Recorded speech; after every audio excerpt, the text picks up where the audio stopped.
about, we're going to have a new U.S. attorney in the state of Vermont. And in the last Trump administration, the Justice Department and the Trump administration worked closely with Senator Leahy, Democrat, and with Governor Scott, Republican, and came up with a consensus choice. And I seek your assistance in helping make sure that we are successful in getting a very competent U.S. attorney in Vermont, and hopefully with the cooperation of Governor Scott, our Republican, as I mentioned, and Senator Sanders and me. And Senator, as I discussed with you in our meeting, I look forward to working with you and cooperating with you and learning about many of the issues you have in Vermont. And thank you. And then on that, by the way, one of the issues we talked about, we are one of 2 states that does not have a residential reentry program. That is outrageous in my mind. I know you worked on the First Step Act, but our federal judges, our federal prosecutors, our federal public defender are all in support of a residential reentry program. Our state and Hawaii are the only 2 states without it, and our justice system and officials believe that we need it. And I seek your energetic assistance in helping us get that residential reentry program. Can I address that, Senator? Yes, I'd like you to. Thank you. Senator, I didn't realize that you were the only 2 states without a reentry program. We started that when I was a prosecutor, and those are so vitally important. One thing that I just learned is the Bureau of Prisons, 98% of people in the Bureau of Prisons will be released. They're not serving life sentences. So we must do everything we can when people are in prison to help rehabilitate them for when they get out. And that's why reentry is so that's really vital. helpful. But we tell people, get out of prison and become a productive member of society. Go get a job. Yet people don't know how to go find a driver's license. I appreciate they your don't help know how on to that. get to work. So thank you very Yes, much. Senator. And I have confidence that you will do that given your history on the First Step Act and other things that you did. The next, I do have some concerns, not so much about you, but what President Trump has said about a desire on his part to go after what he considers to be political adversaries. You know, he's his own words, for instance, says that if he's elected, he'd seek to appoint a special prosecutor to go after Joe Biden. I assume you've had no discussion with President-elect Trump about that? Absolutely not. And he... Nor against Senator Schiff. I'm looking at your next one. Well, my colleague, Senator Schiff, who I think did an incredibly good job, President Biden had different points, or pardon me, President Trump had different views about that, where he said on a number of occasions that he should be prosecuted, that everybody on the January 6th committee should be prosecuted for their lies and treason. No discussion about that? No, Senator. And Liz Cheney also, he's said that she should be prosecuted for lies and treason as well. We have had no discussions about Liz Cheney. All right, and you've satisfied me that this is not an agenda you have. President Trump has satisfied me that when he says things that are pretty provocative, he's often serious. And as Senator Cruz wants, I want, and that is to have a Justice Department that is not going after people on the basis of them being political opponents. And my understanding, in listening to your answers to questions along this line, is that you have no intention of pursuing people on the basis of them being a political opponent. No one will be prosecuted, investigated because they are a political opponent. That's what we've seen for the last 4 years in this administration. Well, people will be prosecuted based on the facts and the law and fairly, Senator. All right, that's good. I disagree about the characterization of the past 4 years, but we don't have to discuss that with your assurance that the next 4 years, there'll be no effort on the part of the Justice Department to pursue political adversaries, right? Every case will be done on a case-by-case basis. No one should be prosecuted for political purposes. Thank you. Absolutely not. I just have a couple of other things. One is the False Claims Act. Senator Grassley, thank you for that False Claims Act. In Vermont, there are incredible challenges for folks trying to get health care. It's really expensive. And there was a shocking report in the Wall Street Journal about a major insurer that is ripping off taxpayers by overbilling, overprescribing on Medicare Advantage, billions of dollars. And the report indicated that insurers are adding diagnosis basically to make money, not to help the patient, that insurers sent nurses to find diagnoses that doctors didn't find, that insurers got paid to cover patients who were already getting your coverage through the VA, and it adds up to billions of dollars, and Vermonters are struggling under the weight of incredibly expensive health care. The False Claims Act, Senator Grassley authored, is an area where the Attorney General can protect consumers against ripoffs. I'm not asking you to comment on this particular Wall Street report, but I want your assurance that in addition to fighting crime, and we're all for you doing that, you're going to be there protecting consumers and taxpayers from ripoffs. Absolutely, Senator. When I was Attorney General, we went after a pharmaceutical company. It was Medicaid fraud. I can't remember the settlement value. It may even be ongoing, but it was a large number. And that, you know, people don't understand that's hurting the taxpayers of Florida, of Vermont. So use that False Claims Act that we can thank Senator Grassley for. It's cold out there in Vermont. We need vigorous enforcement to protect taxpayers and Vermonters from ripoff charges. Thank you. I yield. Senator Schmidt.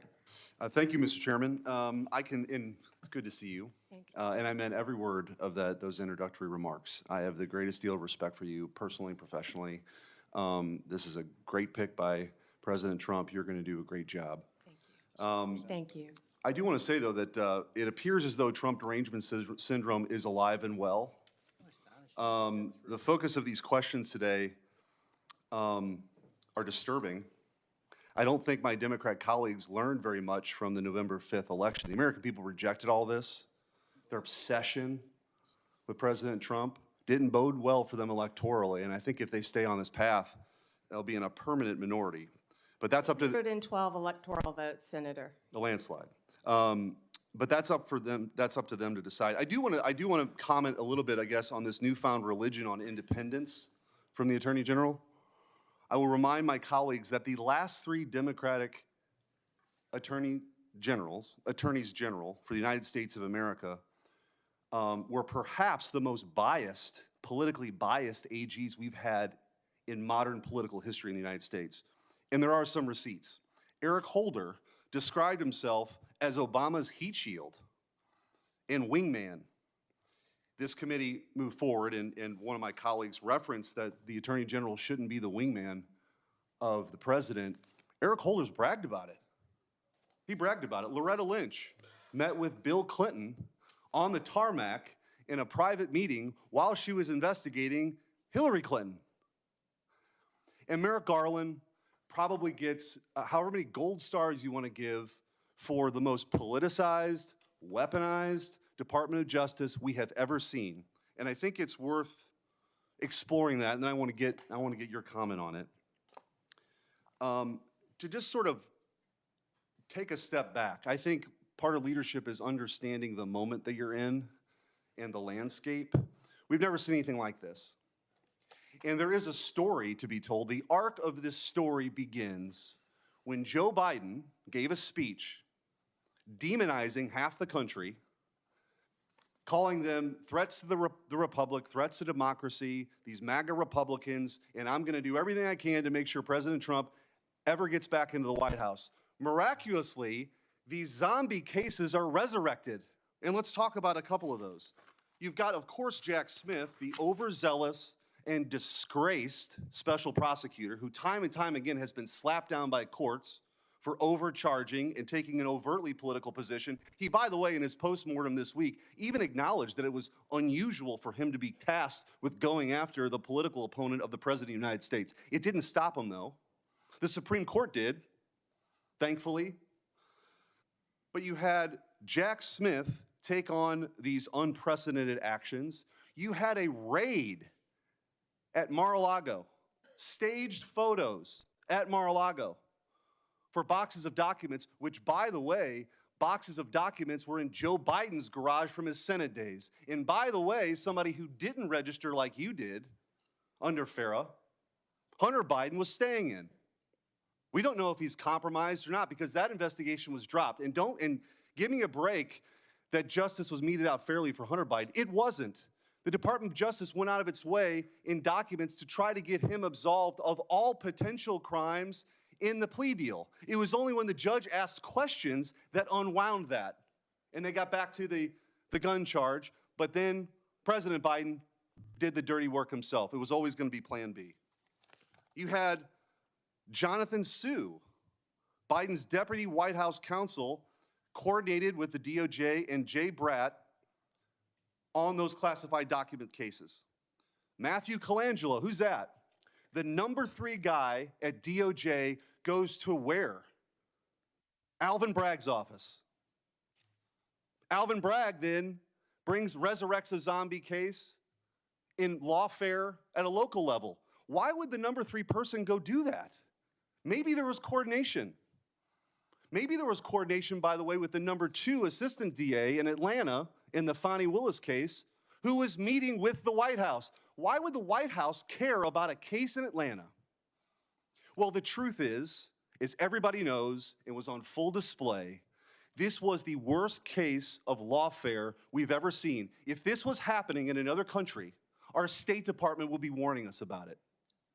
It's banana republic stuff.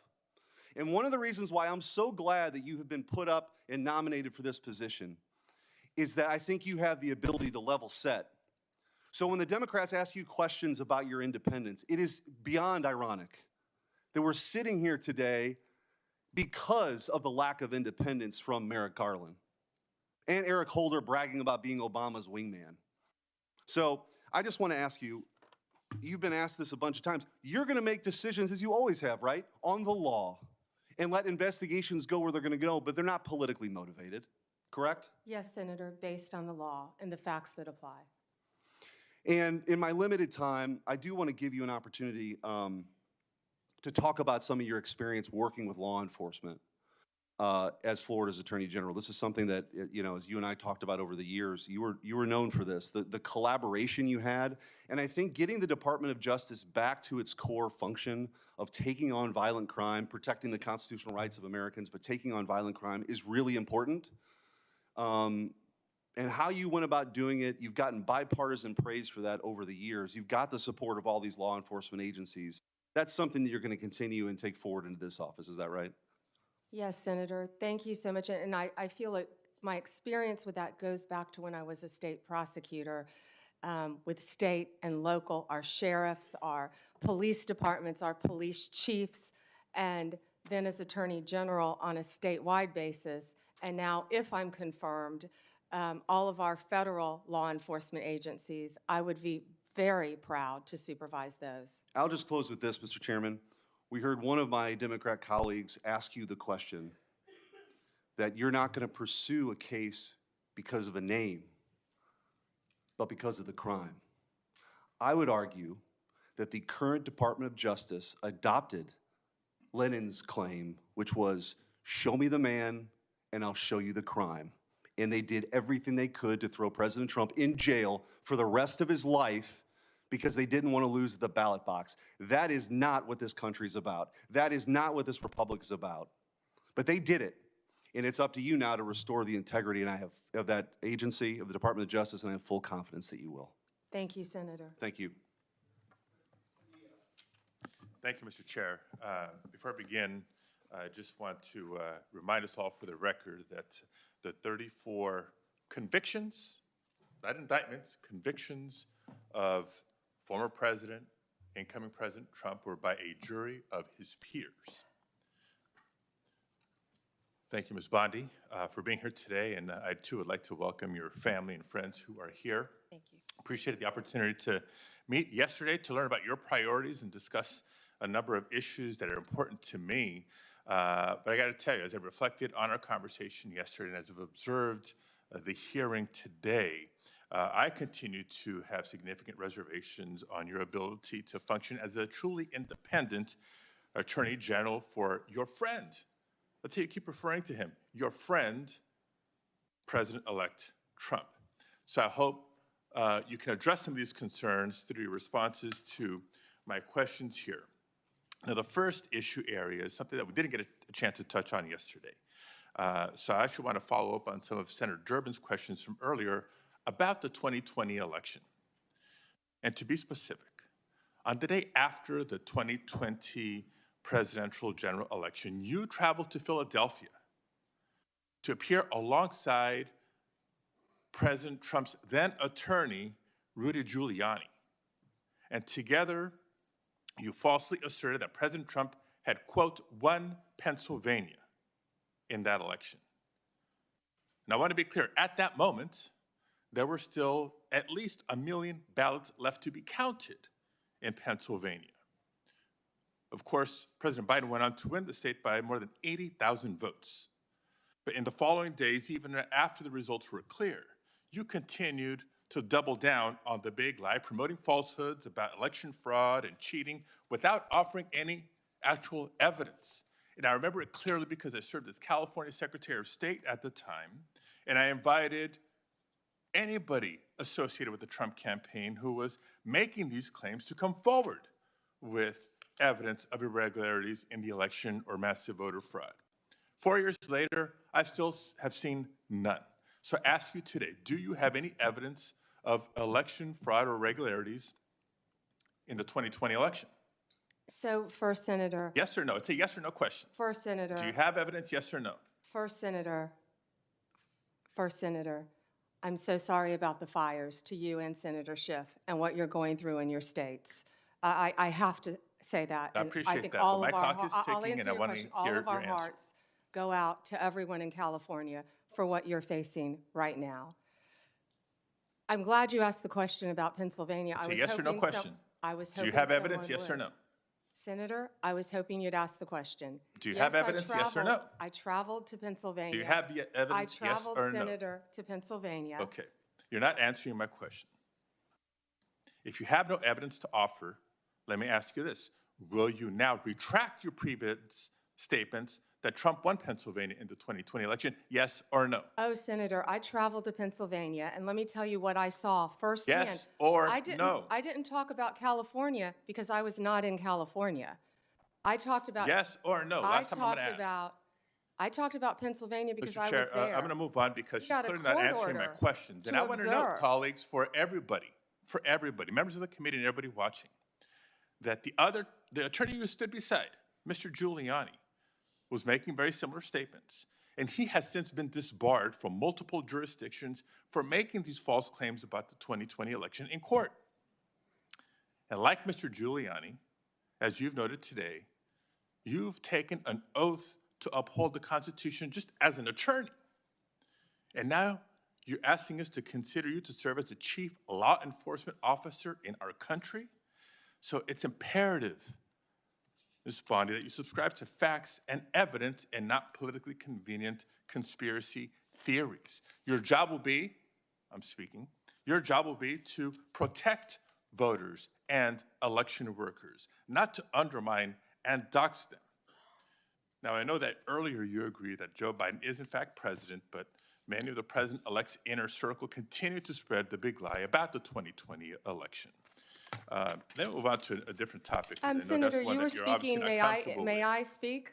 You cut me off when I was speaking. When I ask you the next question, you can speak, and I hope you answer, Ms. Bondi. Well, I'd now, like when to we answer met the previous one, Senator. When we met yesterday, You pointed your finger at me and you said did not you were seem speaking. to be familiar Let me answer with my question. the I'm not going to be Citizenship bullied by you, Clause, the Senator 14th Padilla. Amendment of the United States of America, which was deeply disappointing. I guess you And I'm didn't want to hoping hear you're more my familiar answer with it about today Pennsylvania. after I gave an opportunity to study overnight. So can you tell me and this committee what the Citizenship Clause of the 14th Amendment says?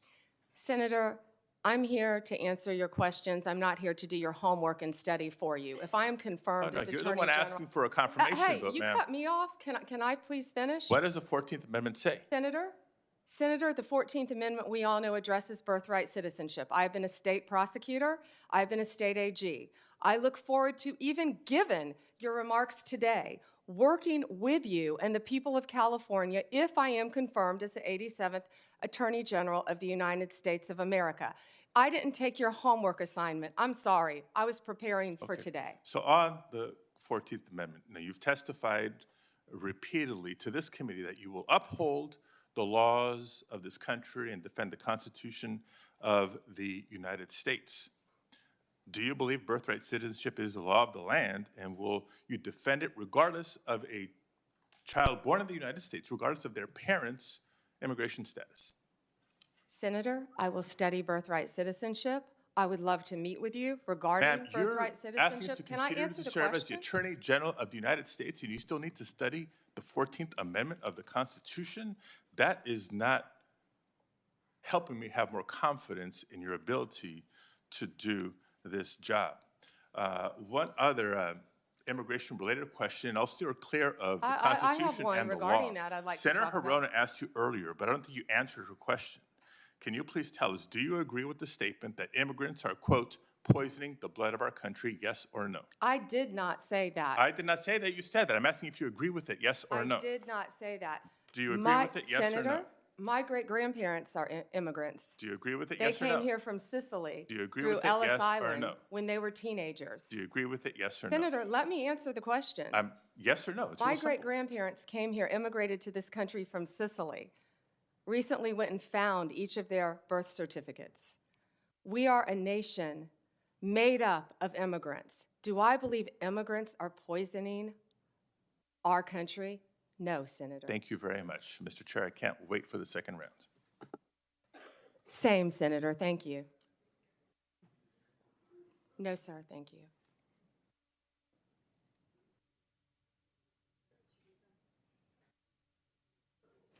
Suggestions about unfair statements about the 2020 election. I thought I'd remind people that Senator Schumer and former Senator Casey raised questions about the Pennsylvania Senate race just a few months ago. In 2018, numerous Senate Democrats, some of them on this committee, claimed that the Georgia governor's election was stolen.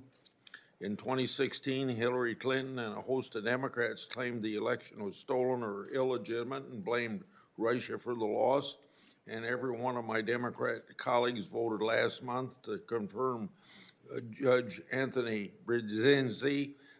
He engaged in lengthy litigation regarding his loss of the 2020 congressional election and did not concede until 3 months after the election. I think we all agree that our elections can be more secure and better run, but I find these lines of attack against the nominee very partisan. Senator Brett.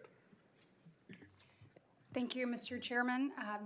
And thank you so much for being here today, and really glad to see your family. I had the opportunity to help them find where to come back in.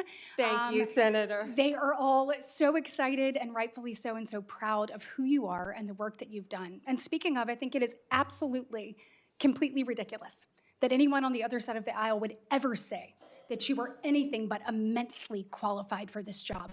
From your time as a career prosecutor to then a two-time Attorney General of the third largest state with regards to all of the people that operated underneath you, with what you were able to achieve. It is truly remarkable.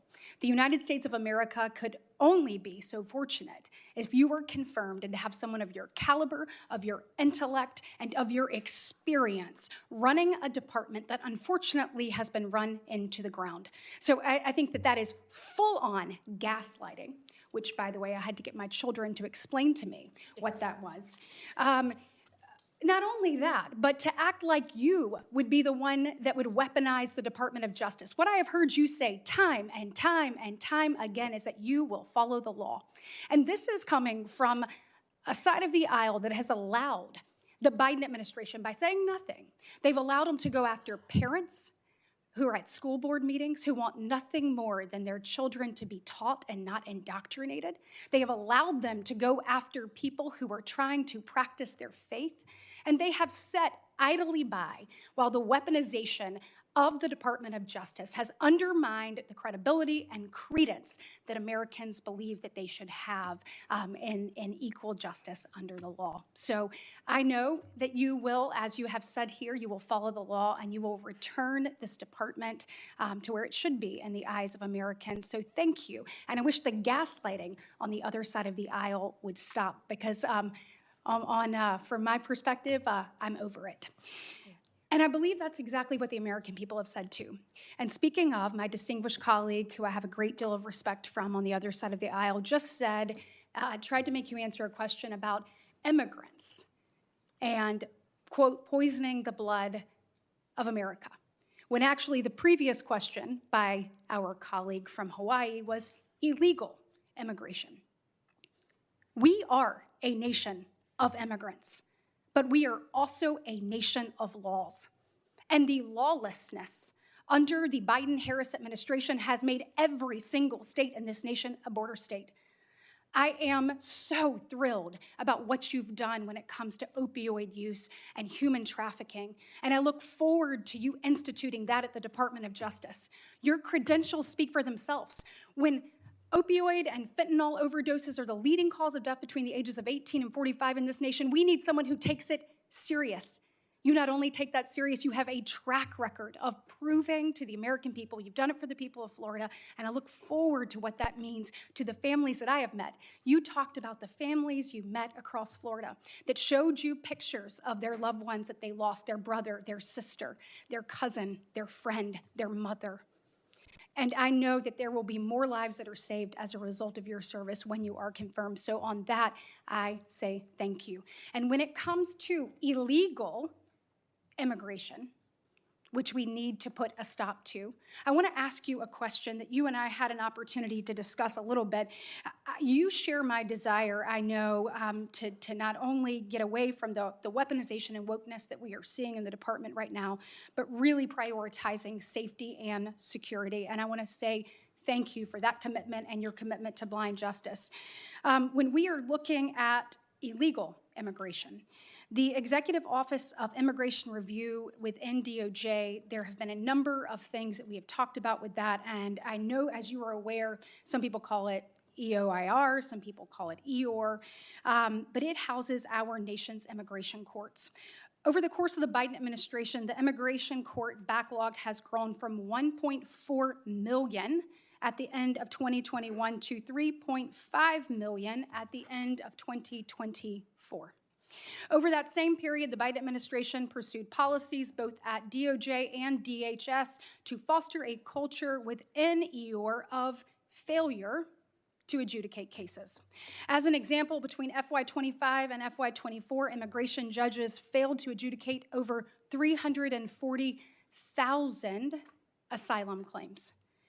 That is compared to just under 13,000 non-adjudicated asylum claims in the previous 6 fiscal years combined. Between cases dismissed, terminations, administrative closures, and failures to adjudicate, EOR during the Biden administration has allowed around 1 million illegal aliens to remain in the United States on an indefinite basis. Now, I've heard Laken Riley brought up multiple times today. Having talked to her parents, no parent should have to go through the heartbreak and tragedy that they have, and we are working diligently to rectify that and ensure that we are keeping Americans safe and secure. But a House Judiciary Committee report on this issue appropriately called it, quote, quiet amnesty, what we're talking here with EOR. Will you commit to me that if confirmed, you will make it a priority to reform the way that EOR operates and put in place measures to ensure that immigration judges actually adjudicate these claims and cases? Yeah, Senator, thank you for meeting with me in advance, and I learned so much from you about this topic. And I look forward to learning more and working with you to do everything we can to make sure that functions properly. Thank you. If I am confirmed, Senator. Thank you. Well, you are going to be confirmed because America needs you. As a part of this effort, I hope that you will consider a number of things, including reinstating the performance metrics for immigration judges, similar to that were in place during the first Trump administration, and a reevaluation of the Biden administration's decisions and policies that have encouraged the use of administrative closures. And I assume I have your commitment to examine those issues thoroughly. We'll closely examine those, Senator. Thank you. Thank you. Senator Booker. Mr. Chairman, thank you very much for the time. Ms. Bondi, thank you very much. Thank you, Senator. And thank you for being willing to meet with me in my office. I really value that time that we had together. If there's anything that's been demonstrated in this hearing thus far, is there is a serious crisis of faith in our judicial system in America. And we are at a time where, as Judge Learned Hand reminded us in his writings and speeches, that the power of the Constitution is only strong as long as it is believed in and had faith by the American people. And that faith is shaken by so much of the political tumult.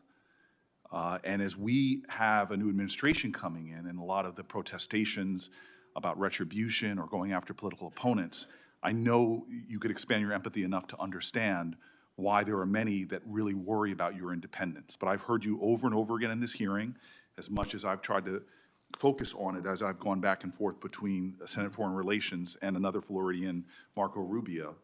But I am hearing from you that you understand that the Attorney General's guiding star is the U.S. Constitution and her client is the American people, that there can be no argument about that. Yes, Senator. Yes. And more than that, though, I hope that you, should you be confirmed, understand that there is an urgency in not just demonstrating through your actions that independence, but beginning to heal this country's lack of faith and shaken faith in that independence, in the U.S. Constitution. History may not long remember what any of us individually do here, but for the sake of our democracy, what you do to restore and repair the American faith, whether they be Democrats, Independents, or Republicans, is vital. I want to switch here to say publicly that when Donald Trump appointed Craig Carpenito as the U.S. Attorney in New Jersey, it was over the objections of myself and then Senator Menendez. I was wrong in my anticipation that he would not do good things in our state. He partnered with local leaders like those in Newark, New Jersey, to dramatically drive down crime. He was good for the safety of the city in which I live and the one that I led. Part of his strategy was to focus his resources on the most violent criminals. But that also meant that he used something that you know of called prosecutorial discretion. His strategies aligned with that of local leaders and was able to create historic drops in our murder rate. You know, through your experience, and you're intimately familiar, that enforcement decisions prosecutors must make every day, which charge to bring, which plea deal to offer, or what sentencing recommendation it makes, it's very important that local prosecutors understand that. Given this enormous discretion our legal system gives them, that they are best determined to make decisions about public safety. I'm very concerned that many people are starting to call for a time in our country where the Department of Justice should prosecute state and local prosecutors who exercise that prosecutorial discretion. As Attorney General, will you commit to respecting the autonomy of state and local prosecutors? Senator, we have to work together with state and local prosecutors. That's what I did my entire career. And if confirmed as Attorney General, I will continue to do that. They serve a vital function in our justice system. And you understand, like in my state, that sometimes they will decide not to go after certain low-level offenses in order to use their scarce resources to focus on the strategy of pursuing more dangerous people. Yes, Senator, I completely understand And that. those decisions shouldn't be politicized if they're part of a larger public safety strategy. No, Senator, when I was a state prosecutor, we used to sit down with the U.S. attorneys and talk about cases and work together. And that's what I'm discussing about bringing back the cooperation between state and local Thank you, Ms. Bondi. governments. I just want to continue. One of the most stunning hypocrisies I've found since I've been down here in Washington is every politician gives lip service to driving down gun violence. But the very federal authority, the Bureau of Alcohol, Tobacco, and Firearm, that is primarily focused on enforcing America's gun laws and keeping people safe, is hamstrung by federal leaders. The ATF's core responsibility is assisting in local law enforcement. When I was a mayor, I detailed local law enforcement to the ATF, but I'm stunned at how they have been stripped of resources, of their budget, and all of their capabilities to go after illegal gun running. When I was mayor of the city of Newark, we couldn't find one gun crime that was done with a legally purchased gun. But when I turned to the ATF leader at that time told me in private, we don't have the resources, support, or legal ability to go after these crimes. I am concerned about our ability to fight gun crime in America that threatens our law enforcement officers as well as people in communities from red counties to blue cities. Will you commit to doing everything you can to making sure the ATF has its resources and the legal power to pursue illegal gun runners in our country? Senator, I will do everything in my power to prevent illegal gun runners in our country. When I left being a state prosecutor to run for Attorney General, I almost didn't run because I was working on a wire case involving illegal gun runners. The DOJ issued in 2022 a use of force policy for its federal law enforcement officers. It was approved by the heads of the DEA, FBI, U.S. Marshals, and ATF, and many of them said it is actually a use of force policy that actually protects law enforcement officers as well as protects others from having their rights violated. It was also endorsed by the Fraternal Order of Police and NAPO, the National Association of Police Organizations. This policy is considered best practices in law enforcement. Will you commit to continuing this policy? Senator, I have not read the policy. I will review the policy, and I will report back directly to you if I am confirmed as Attorney General, and consult with law enforcement, absolutely. And I would appreciate if you looked at the policy and I submit questions for the record, hoping that you can elucidate maybe more of your thoughts on this. Certainly. And then I will also say, as my last question, because I see my time has run out and I look forward to a second round, the DOJ issued a policy regarding chokeholds, which limited the use of no-knock warrants and chokeholds.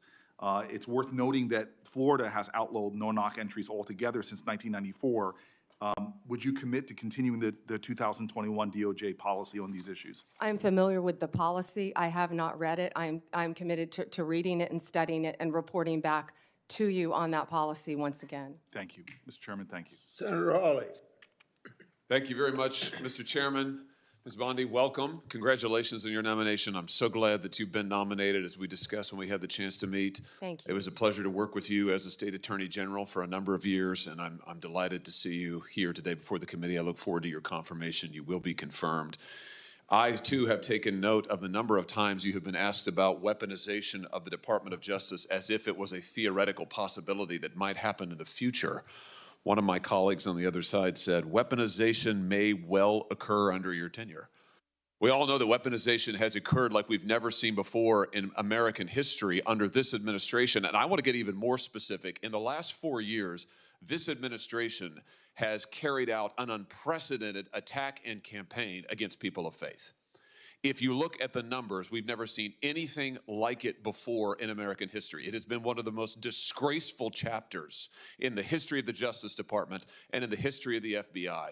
And I hope that you will reverse this and do right by every American citizen, including especially people of faith. Let me give you some specifics. After the Dobbs case was decided by the Supreme Court, over 100 pregnancy care centers and over 300 churches in this country were attacked, vandalized, firebombed.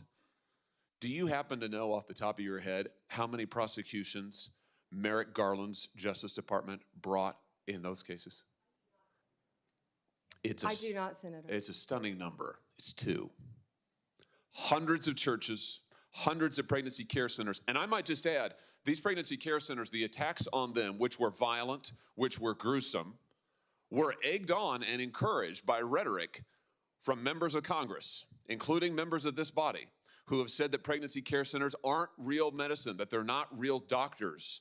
They have legitimized these attacks. And the same thing was true of churches. And this Justice Department couldn't lift a finger to defend these Americans, but at the same time, they used legislation, a law known as the FACE Act, to prosecute at least 53 different pro-life demonstrators, including people like Mark Houck from Pennsylvania, to whom this Justice Department sent a SWAT team to his door in the early morning hours. He has, I think, 7 children. In the early morning hours, an FBI SWAT team shows up at his door to take him into custody and prosecute him. By the way, he was acquitted.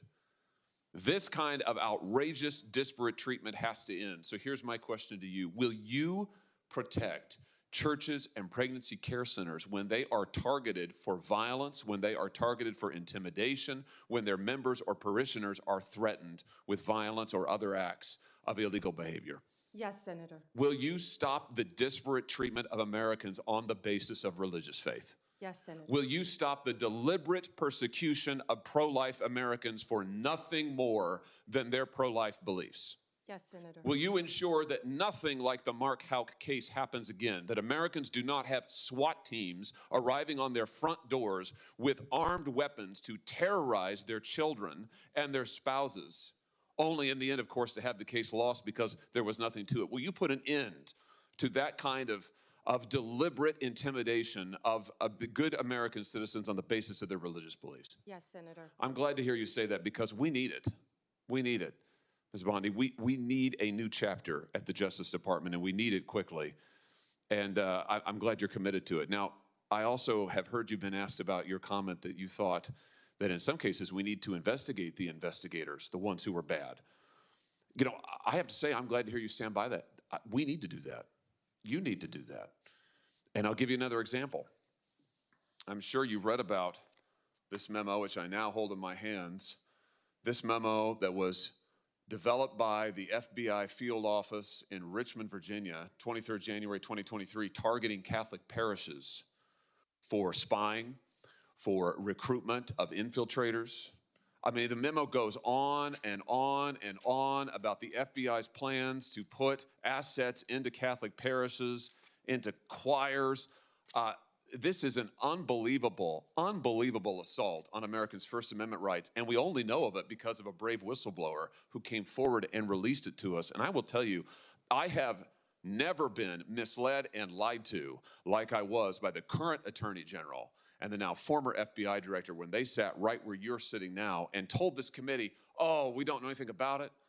Oh, only one field office was involved. It was the single work of a single field office and a very few individuals. As it turns out, that's not true. Multiple field offices were involved. Multiple individuals were involved. Under your leadership, will you put a stop to the use of FBI or Department of Justice resources to try and recruit informants and spies into Christian churches or any church or house of worship in this country on the basis of nothing more than faith? Of course, Senator. Let me just say this. To our knowledge, no one who was involved in the writing and performance, execution of this memo has been disciplined or fired. Will you conduct an investigation like you talked about, Ms. Bondi, that will get to the bottom of abuses like this? And to be clear, this is an outrageous abuse. It is an outrageous abuse. One of the worst abuses of Department of Justice and FBI authority in our history. Will you conduct an investigation to find out who signed off on this, who approved it, who advocated for it within the Department of Justice? Will you open the books on these abuses so that the American people can have confidence in their DOJ? Senator, and I think what you're talking about is the ultimate weaponization, what we've been discussing all day. If I am confirmed as Attorney General, one of the first things I will do, there'll be many, but I will personally read that memo, and if Mr. Patel is confirmed, discuss it with him right away. Fantastic. And will you work with this committee and our relevant subcommittees? I'm going to chair a subcommittee called the Crime and Terrorism Committee. We're going to do our own investigation into what happened here at the FBI and the DOJ. Will you work with us as you discover the nature of these abuses, and as you put a stop to them, will you work with us to make sure the American people get all the facts and this never happens again? And Senator, yes, I look forward to working with you and the Democrats. I would think this is something that we can all agree on both sides, that this should not be happening in the United States of America, and work together on it. That's fantastic. Let me ask you one other question here in my just few seconds that are remaining. This memo targeting Catholic parishes repeatedly refers to as an expert source a group called the Southern Poverty Law Center. Now, the Southern Poverty Law Center has a long history as an anti-religious group that has repeatedly gone after conservative and religious organizations, called them hate groups, called them sometimes terrorist groups. They're cited in this memo. They once infamously, the SPLC called the Family Research Council a terrorist hate group, and an armed gunman came into their lobby and opened fire. Will you put a stop to the use of the SPLC as an official source for any Department of Justice memorandum or finding? That will be one of the first things we will look at as well, Senator, and report back to you and the committee. Thank you very much. Congratulations. Thank you, Mr. you. Chairman. Thank you, Mr. Chairman. Ms. Bondi, as you know, the Supreme Court in Trump versus United States held the president has absolute immunity to commit crimes in certain core areas of the president's responsibility. One of those core areas is the Justice Department. So in a breathtakingly dangerous and irresponsible decision, Justice Roberts and the majority held the president could commit crimes using the Department of Justice and be immune from prosecution. Justice Sotomayor correctly said this new immunity lies about like a loaded weapon. So the fear and the concern we have is that the incoming president will use that loaded weapon, that immunity, to commit crimes through the Department of Justice. And for that reason, it is all the more important that we have an Attorney General who has the independence, the strength, the intestinal fortitude to say no to the president when it is necessary. So my first set of questions has to do whether you have the independence to say no when you must say no. And you can say this is hypothetical, but it is not hypothetical. So let me start with one very specific non-hypothetical. The president has said Jack Smith should go to jail. Will you investigate Jack Smith? Senator, I haven't seen the file. I haven't seen the investigation. I haven't looked at anything. It would be irresponsible of me to make a commitment regarding anything without, you're a long practicing attorney, without looking at a file. So you would need a factual predicate to open an investigation of Jack Smith, is that right? Not a summary by you sitting here. Yes, sir. And not a summary by the president either, right? Absolutely. So a summary by the president or his desire to investigate Jack Smith would not be enough for you to open an investigation of Jack Smith, is that right? I will look at the facts and evidence in any case. You know, and sitting here, 72%, sitting here today. Senator, 72% of Americans please, I only have have 7 lost minutes. faith in the Department of Justice. Sitting here today, are you aware of any factual predicate to investigate Jack Smith? Sitting here today, yes or no? Senator, I will look at the facts and the circumstances. You can't answer that question. Brought to me. You're not a part of the department yet. There's no worry about divulging I'm sitting law here as a enforcement nominee. sensitive information. So just tell us, I'm are you sitting here as aware? a nominee. Just tell us, are you aware of a factual predicate to investigate Jack Smith? Yes or no? Senator, what I'm hearing on the news is Are you aware of horrible. a? Do I know if he committed a crime? I have not looked You seem reluctant to answer a simple question. Let me ask you a different simple question. The president also wants to jail Liz Cheney. Sitting here today, are you aware of any factual basis to investigate Liz Cheney? Yes or no? Senator, that's a hypothetical, and I'm not going to answer that question. No, it's not hypothetical. I'm asking you, sitting here today, whether you are aware of a factual predicate to investigate Liz Cheney. Senator, no one Based has on what asked you me know. to investigate Liz Cheney. That is a The hypothetical. president has called for it publicly. You are aware of that, aren't you? No one has asked me to investigate But the president Liz. has We're called, also the worried about president, Liz Cheney, the Senator. president has You know what called we for should this. be worried about? Ms. Bondi, The please crime rate answer in my questions. California right now You is are through aware, the roof. Ms. Bondi. Your robberies Ms. are Bondi, 87% higher than the national my question average. is this. That's what I My want to be question is this. focused on, Senator. Do you have the if I'm power to confirmed say as no to the Attorney president? General. And what you're suggesting today by your non-answer is you don't have the independence to say no to the president. So let me ask you a different question. It also requires you, if you're going to be a good Attorney General, to be able to tell hard truths to the president. So my questions now are, can you tell hard truths to the president? So let me start with an easy truth that you could speak to the president. Can you tell us, can you tell him that Donald Trump lost the 2020 election? Can you say that? Do you have the independence to say that? Do you have the gravitas, the stature, the intestinal fortitude to say, Donald Trump, you lost the 2020 election? Can you tell us that here today? Senator, what I can tell you is I will never play politics. You're trying to engage me in a gotcha. I No, won't I'm just do it. asking you a simple I question. won't play If you can politics speak truth with any to ongoing power. So let me ask you investigation, another. like you did let me- leaking your let me ask colleague you, Devin Nunes's if- memo. If you can't answer the question, let me ask you a different, what should be a simple truth, not a hard one. Was there massive fraud affecting the result of the 2020 election, yes or no? Senator, I'm glad you asked that question, if you'll let me answer what I saw in Pennsylvania. No, I asked a simple question about massive fraud. I can only tell you what I saw in No, Pennsylvania. I know you want to answer a different question, but my question is, can you tell us whether there was massive fraud affecting the results of the 2020 election, yes or no? Was there I or can was there tell not? you what I saw when I went That's as an not my, advocate that's to not the my campaign. question. So you can't answer that question. You can't speak that even easy truth to us, let alone to the president. So let me ask you a different question. It will also be important that you give good advice to the president. Are you prepared to advise the president not to pardon people who beat police officers? Senator, as I said, the pardons are at the direction of the president. We will look and we will advise. I will look at every case on a case. so you Let me look at- finish on a case-by-case Okay, basis. okay, good. And I abhor violence to police officers. Follow up with that. So will it be your advice to the president, Mr. President, I know you said you want to issue hundreds of pardons on day one. Will it be your advice to the president? No, Mr. President, I need to go over them on a case-by-case basis. Do not issue blanket pardons. Will that be your advice to the president? Senator, I have not looked at any of those files. If confirmed, I will look at the files And for will the you be able to pardons, as do, well will as you the be able to ongoing review investigation. hundreds of cases on day one?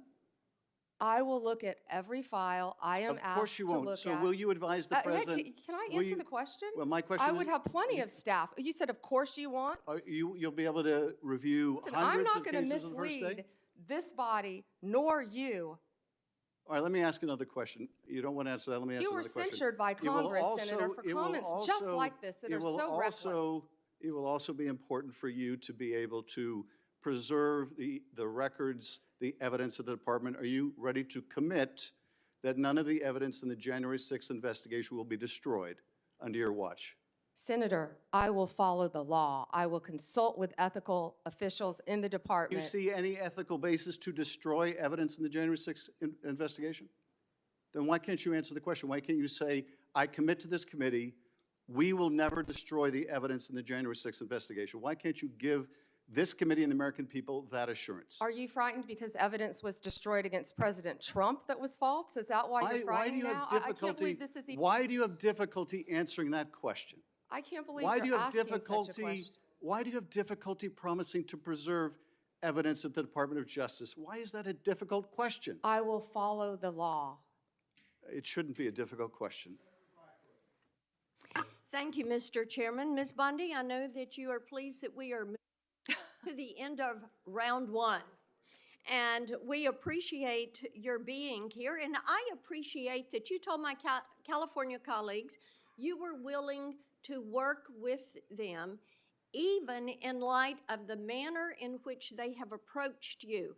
Now, one thing I think we need to have everybody understand that is watching this hearing today and everyone sitting in here, what we have witnessed over the last 4 years with a weaponized DOJ. My colleagues have talked about this, and the American people know this.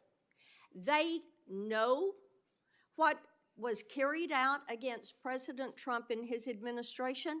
And in November, they voted to see an end to 2 tiers of justice, 2 tiers of treatment, 2 tiers of access, because they have absolutely had it with the lies, with the accusations, and with the attacks that have come against so many people who were just seeking to live their lives.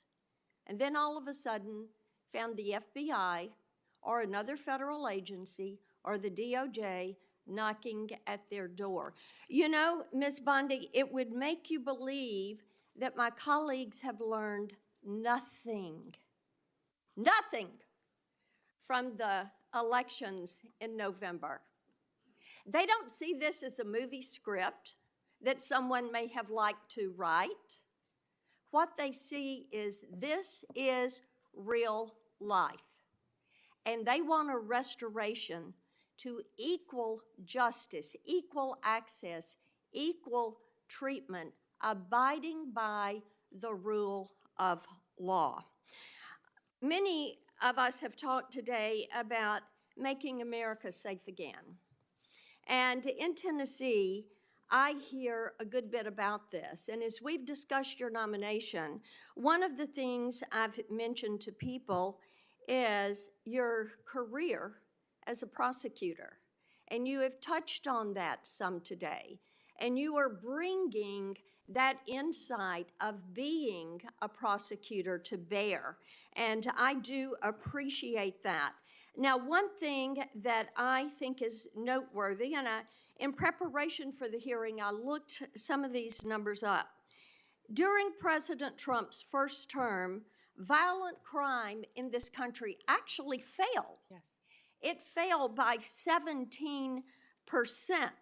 And in the first 2 years of the Biden administration, it soared by 43%.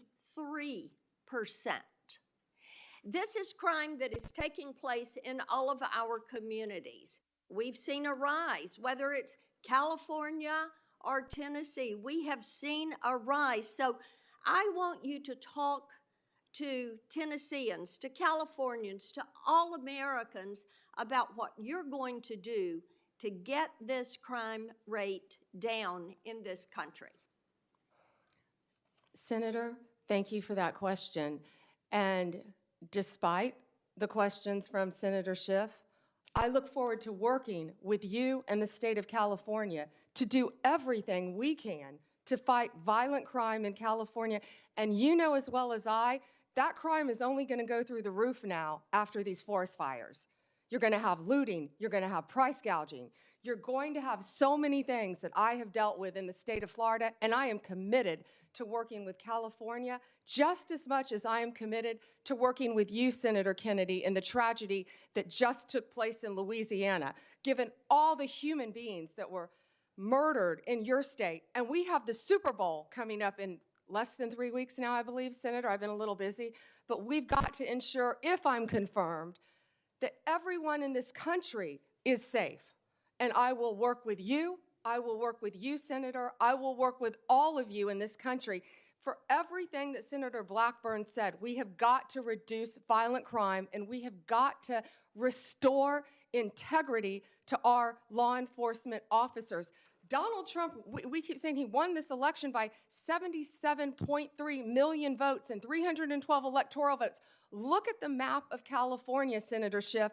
It's bright red, the popular vote, for a reason. People want law and order. They want to be safe so they can go to take their children to school, so they can go to church, Senator Hawley. People want safe streets. Of course we care about our economy and what's happening in this world, but if we're not safe, none of that works. We have got to come together. We have got to work together to make America safe again, and that, in turn, will make America great again, and I don't know where that phrase has become a bad word, because I think that's a great one. Making America great again. Let me move on with you to something else that's about law and order, and that is Section 1507. because making certain that our justices are protected is important. And we also, with our judges, Section 1507 makes illegal any protest outside of a judge's residence if the intent is to influence the judge's decision-making. And we have heard about the protest outside of justices' homes where they were shouting loud and clear things like, and I'm quoting some of that, "If you take away our choices, we will riot," end quote. Another one, "No privacy for us, no peace for you," end quote. In other words, if the justices did not vote to uphold Roe and Casey, the protesters would continue to harass them. Despite this clear violation of the law, Merrick Garland did not bring a single charge, not one single charge, under Section 1507. Will you commit to faithfully enforcing Section 1507 as Attorney General? I will faithfully enforce that law and all laws that I am asked to review. And Senator, I watched that on TV and it horrified me, the protesters outside their houses.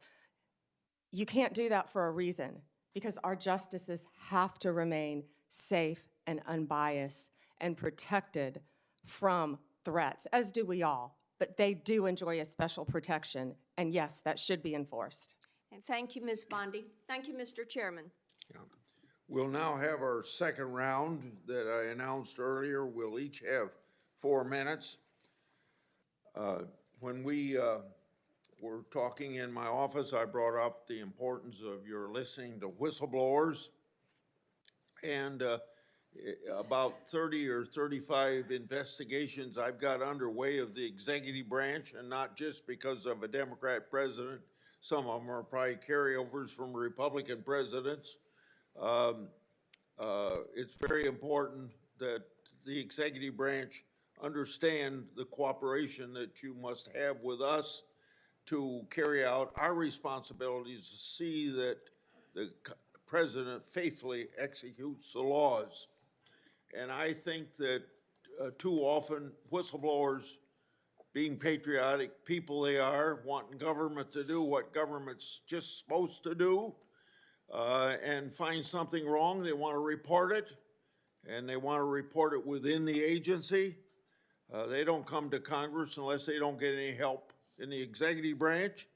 It seems to me that it's very important that you respect whistleblowers, but I've seen them treated like a skunk at a picnic by the agency they're in.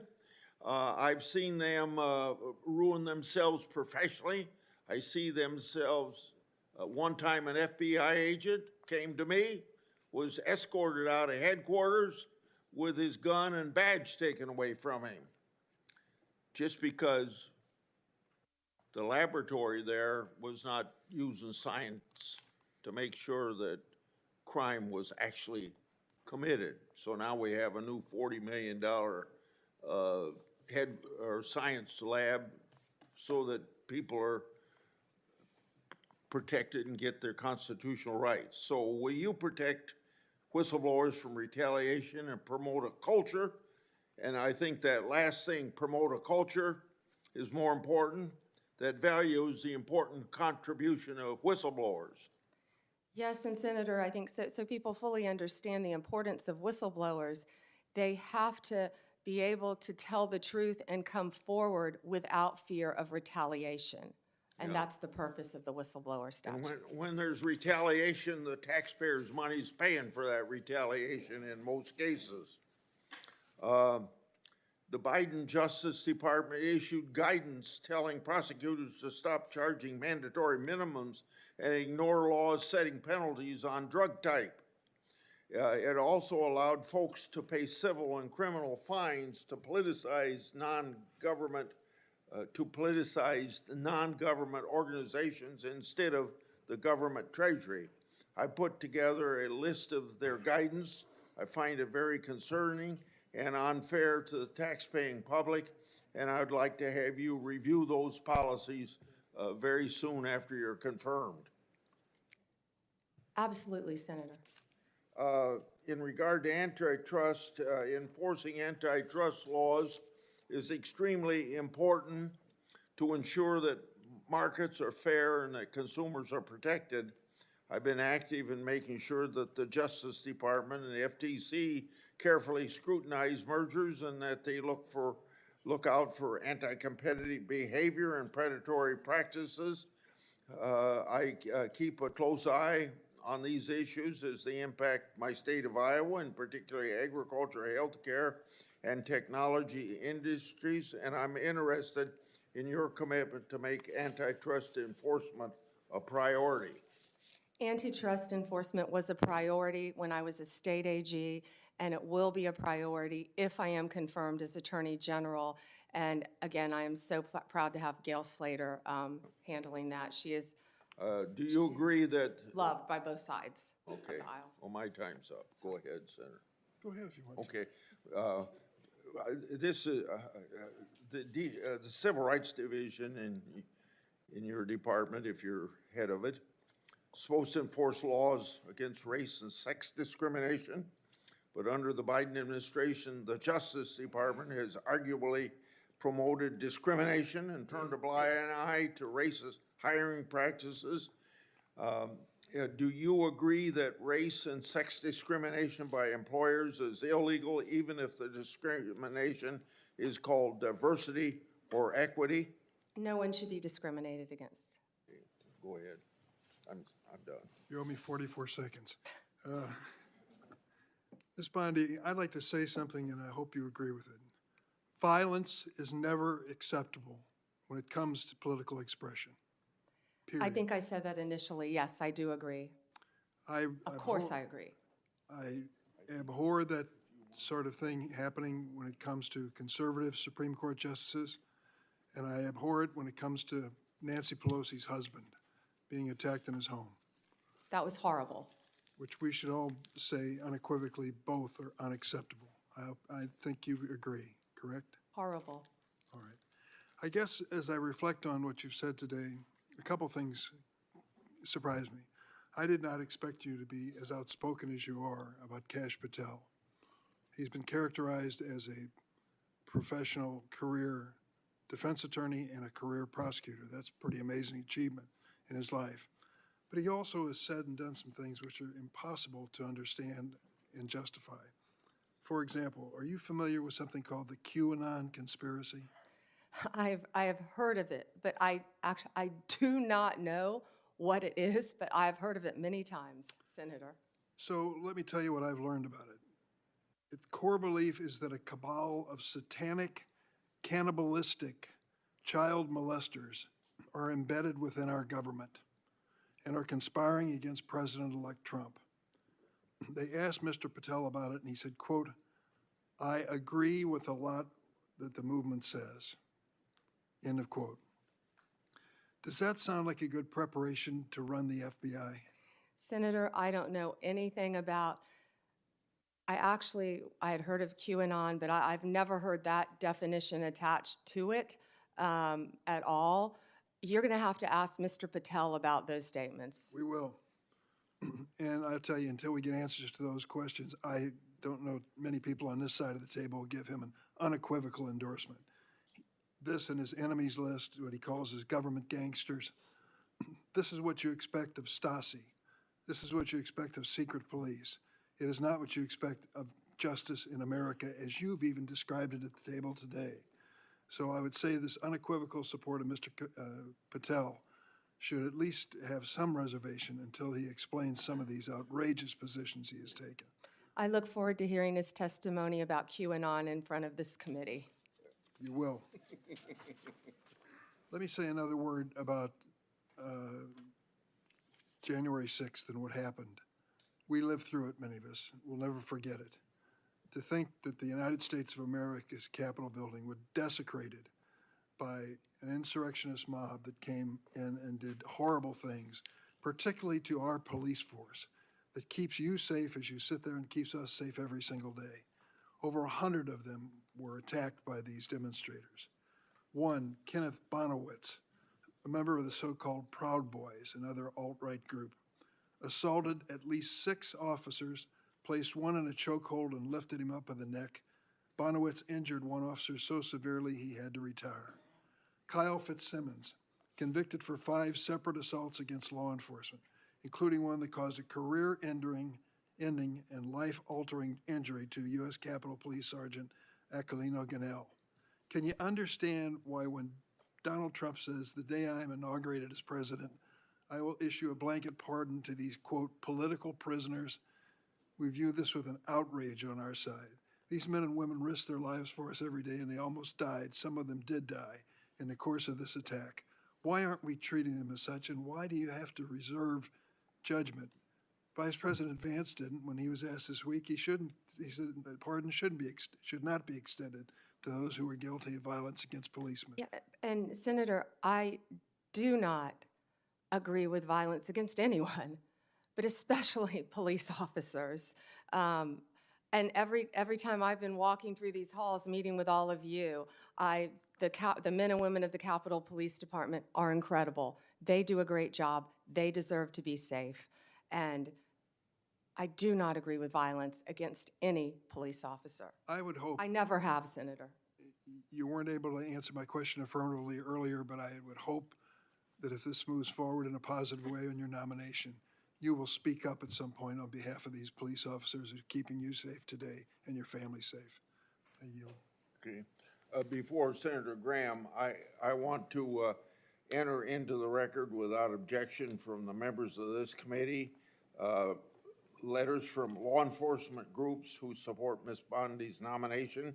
These groups include the Fraternal Order of Police, the National Sheriff's Association, the National Association of Police Organizations. They praise her, quote, support for law enforcement, crime prevention, and public safety, end of quote, without objection. So ordered. Senator Graham. Thank you. Well, I've been gone for a while, so they're asking you about Kash Patel. It must be going pretty well. You didn't miss anything, Senator. So that's just an observation. So anyway, thanks to my colleagues on the Democratic side. It's been a good hearing. And a couple things. Pardons. If somebody applies for a pardon, you'll give the president legal advice as to whether or not he should grant it. Is that the way the system works? Yes, Senator. Okay. So rather than prejudging what you would do, you would look at the application and give him your best advice, and you don't like people who beat up cops. Correct. I hope no one does. Yeah, okay. Fair enough.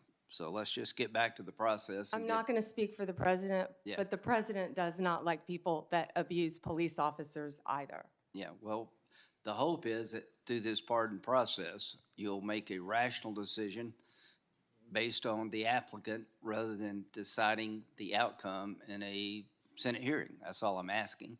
That's what I would want if I represented somebody. I'd want at least to be heard. Now, Section 230, are you familiar with it? Yes, Senator. One thing that unites this committee is protecting children and society at large from social media abuse. We passed online privacy legislation. Senator Durbin's been great to work with. Everybody, Klobuchar, we're all trying to find out how to empower people who may be victims of social media. To empower a parent whose child's been bullied, when you call the social media platform and they blow you off, you go to court and they kick you out of court because of Section 230. Sexual exploitation of children on the internet, we've heard stories that make us just break our hearts. We're united of trying to give people a say. If they take your content down, you're appealing to the people who made the decision to take your content down. So what I want to do, along with Senator Hawley, everybody, is repeal Section 230 or replace it with a system that empowers consumers who may have been hurt. Do you agree with that? Senator, I would love to look at that with you. I'm not familiar with what you want to do on the issue. I've talked to Senator Klobuchar. I think Senator Durbin and I may have even discussed it, but I'm committed to looking at that with you. There are so many issues online that's one of the things. We have to find things that can bring us together now, and this has to be one of them. Well, just protecting our children. Here's what FBI director said Ray, where you agree with him not, I agree with this. I see blinking lights everywhere I turn regarding the national security threats. Does that make sense to you? Yes, Senator. I was looking at that, the date of that. That was a year ago. Yes, Senator. I also heard about, I haven't seen it yet, his 60 Minutes interview that was very troubling to me for our So- country. Right. We know we found 8 guys from Tajikistan that were released, caught again because they were tied to ISIS. So the point I'm trying to make is, January 20th, we own this. I just urge you, to the extent you can, to urge the president to secure that border. We need money. The idea of moving money around from defense is not going to cut it. We need a lot of money for bed space, to finish the wall, do technology, hire ICE agents to accelerate deportation of people who are criminals and gang members. We don't have time to waste. I hope you'll make that an urgency, because the threat is real. Are you worried about an attack on our homeland being generated from ISIS or their affiliates, and what should we do about it? Senator, I don't have a security clearance yet, but only from the public reporting that I've seen, I'm terrified. Senator Whitehouse. Thank you, Chairman. I'm going to try to fit in 2 questions in my 4 minutes. Lindsay, stick around because I'm going to say something nice about you. First, yes to 230. We've got to really work on that. There's a lot of support for fixing 230, in fact, outright repealing 230 in this committee. First question. Presumably, your commitment to fairly enforcing the law based on facts and evidence would also apply to environmental cases. Yes, Senator. I'm concerned because, you know, under Trump, criminal prosecutions for pollution dropped sharply in his first term. And you will be running an Environment and Natural Resources Division that has things like, for instance, a methane task force that big polluters who spent big money to get President Trump reelected don't like. And they're going to be coming to you to say, hey, we don't want a whole lot of enforcement on this. Methane leaks, carbon dioxide leaks, it's a pollutant, polluting our water, polluting our air. Will you be strong when that happens? Senator, if you haven't learned yet, I'm pretty strong and I'm pretty independent. And I think you and I spoke about this in your office a bit. I don't know a lot about that issue, but I am committed to meeting with the ENRD division and talking to you about it. I wish I knew more about the issue you faced, but I don't. But I'm committed to absolutely looking at it and doing what I can to help you in your state. I don't want environmental prosecutions to be an ignored stepchild subset. It's law just like any other law. The second question that I'd like to get to goes back to Chairman Grassley's opening comments, that it's going to be really important for the Department of Justice, under your leadership, to answer questions from senators, both Republican and Democrat, and to give us real answers. Sometimes the best oversight comes from the other party. And indeed, sometimes the best oversight comes from one senator who sticks to one issue and persists at it without necessarily support from the rest of the committee. And that oversight has been really consequential in the past, and it's really important. So Chairman Grassley has been very good about trying to enforce that rule. And I want to tell you just a quick story about something that went the wrong way, I believe. Crossfire Hurricane was mentioned by Senator Graham. There was a committee investigation into Crossfire Hurricane. During that Crossfire Hurricane investigation, box loads of material was provided by the department and the Bureau to Senate Republicans. They got files, they got investigative reports, they got internal memos, they got stuff that would not be FOIA-able. They really were able to do a deep dive because they got everything they asked for, even stuff that the FBI would ordinarily not produce. That was happening on that side of the aisle. For me, I had questions about Justice Kavanaugh's supplemental background investigation. And I asked for things like, what is the Department of Justice policy for how tip lines work. That's a FOIA-able question. I didn't get a single piece of paper.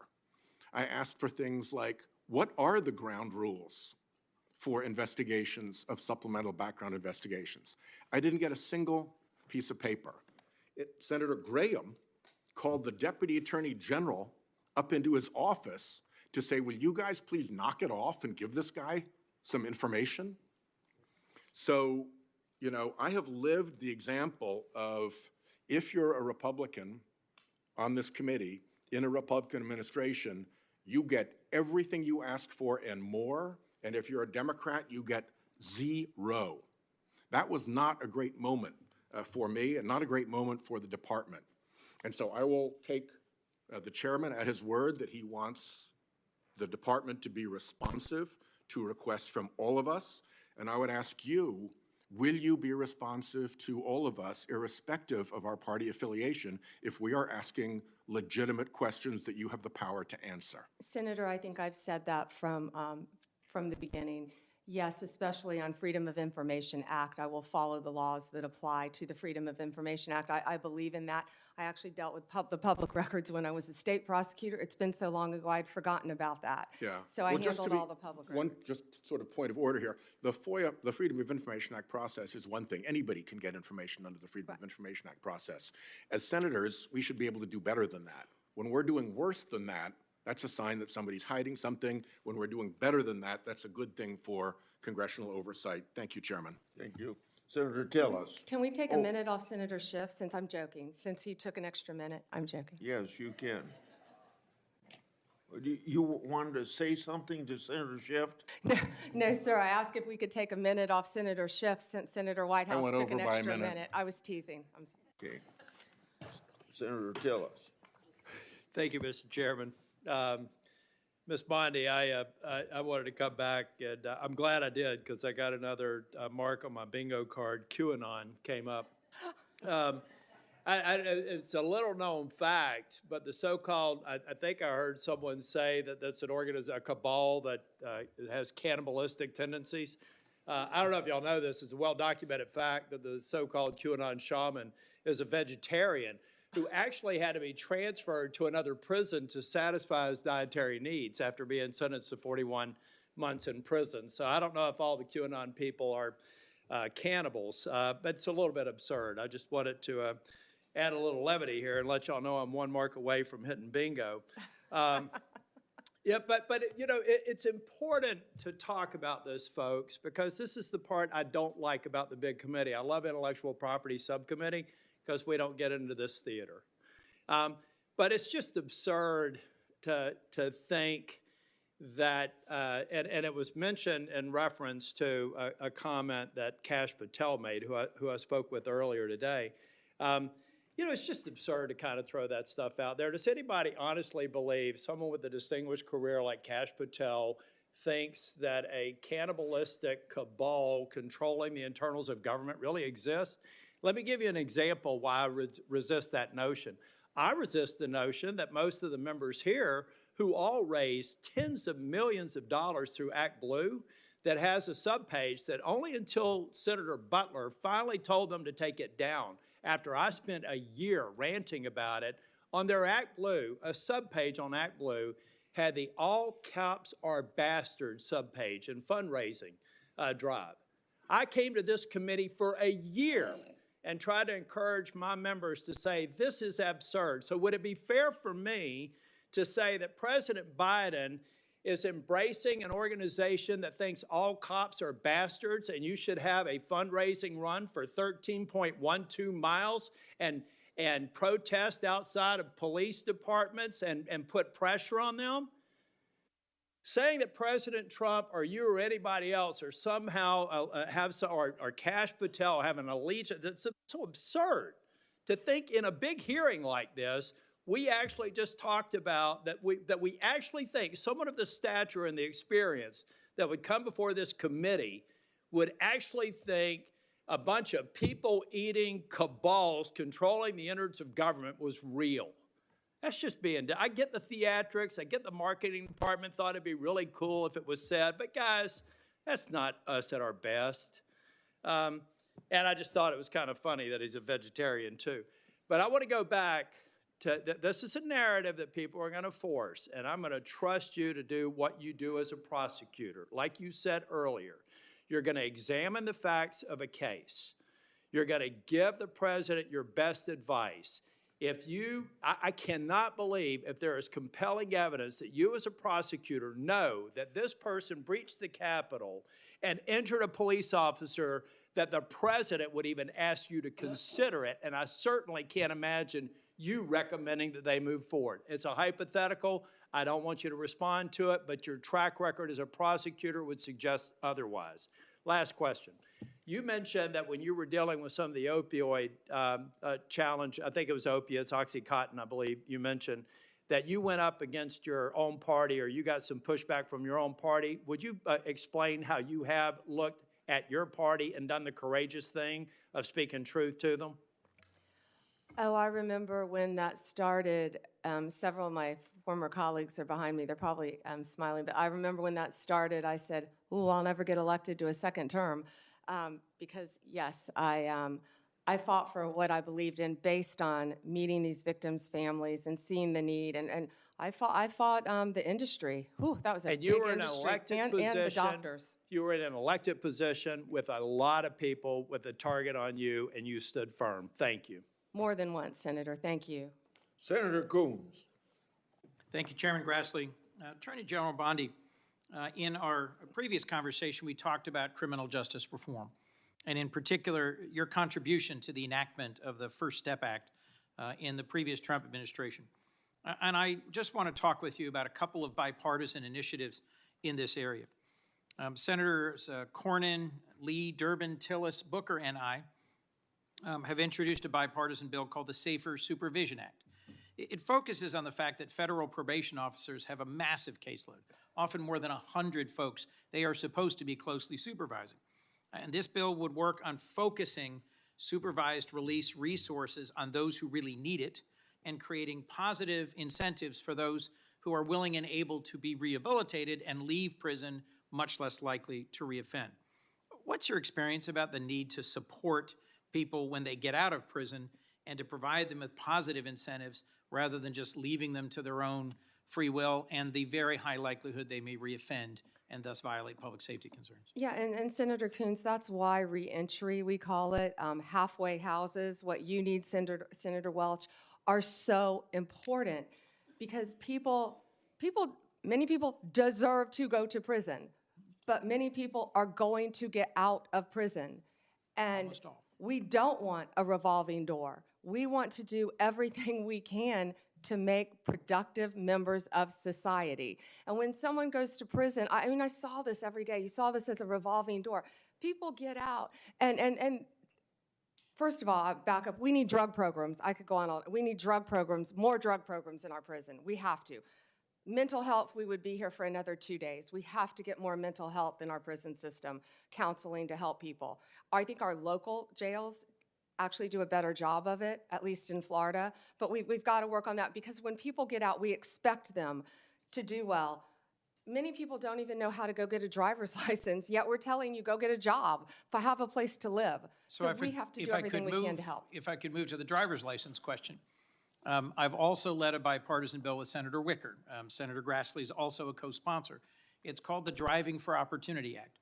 And it recognizes that in many states there is a practice of suspending driver's licenses where someone is too poor to pay their court-related or public safety-related fines and fees, but where the driver's license isn't suspended because they're dangerously driving.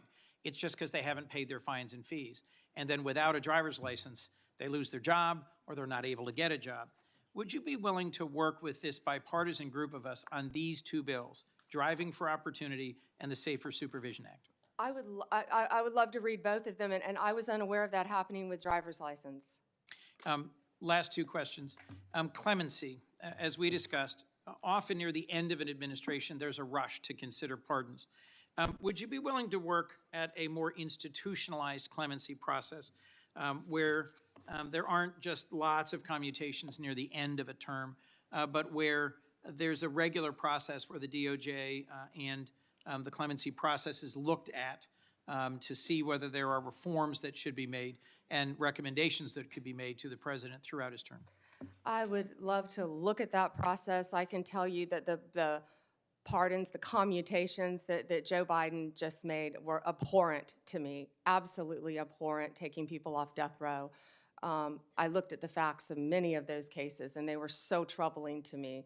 I don't know what process you intend to implement, but I would love to study that with you. Well, we talked positively about your experience and mine with drug courts, veterans courts, mental health courts.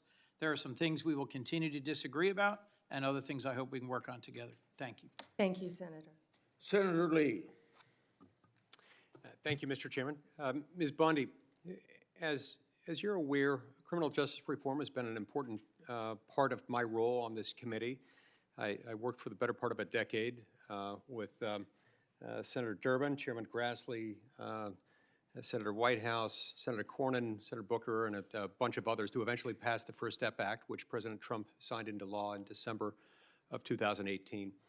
The First Step Act, as the name implies, was intended to be the first of multiple steps. Much remains to be done, including with the implementation of the First Step Act.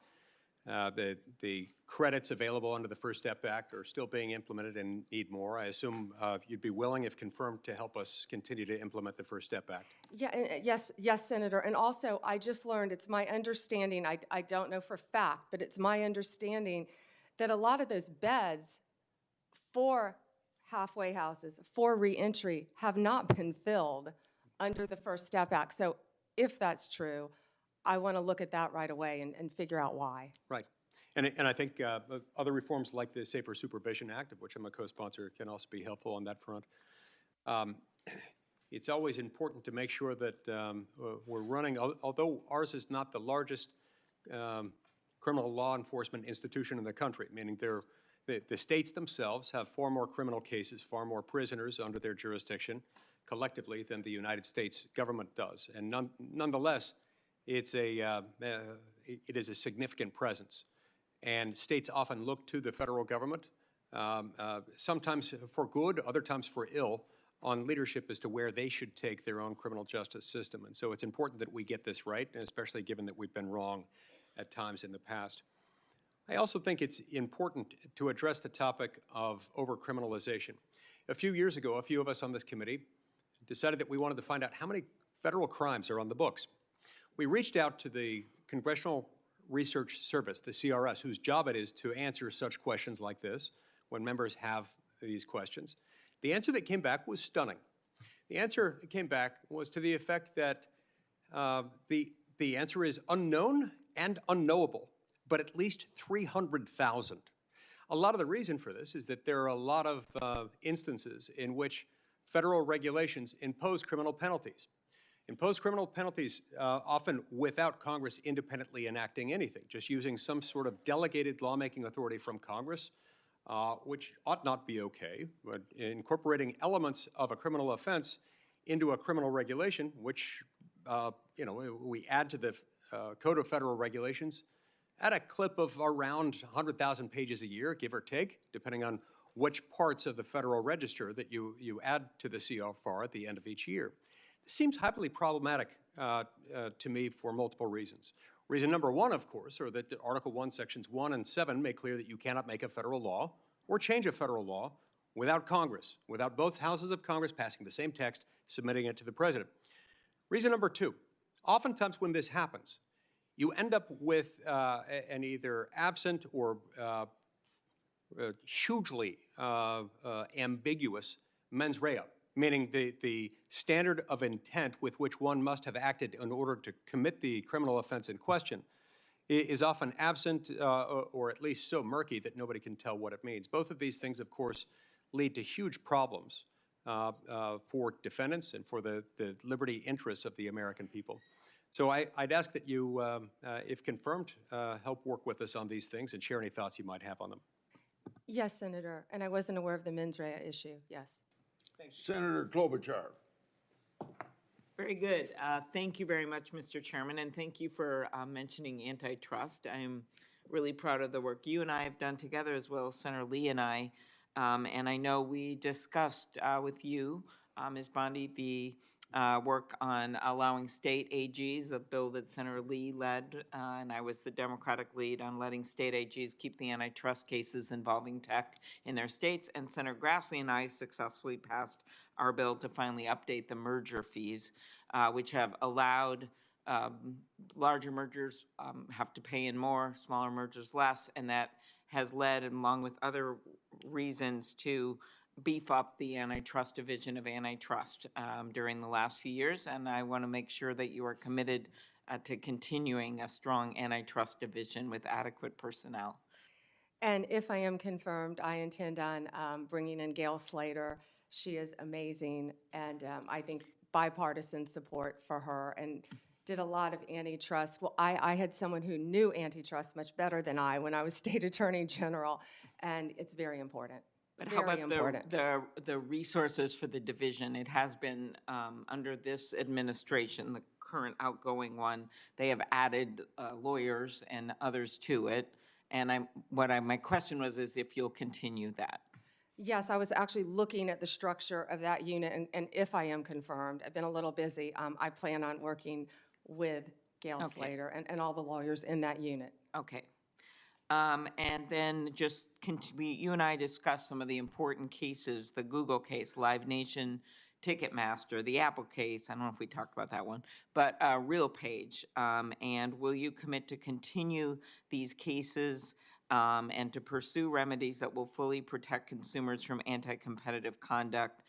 I'm not asking what the result will be. I can imagine you couldn't answer that, but I'm just asking that if you are confirmed, that you will continue the work on these cases. Yes, Senator, I haven't looked at those on a case-by-case basis, but I'm committed to that type of case and protecting consumers. And I will look at that and have that unit look at that right away. Thank you.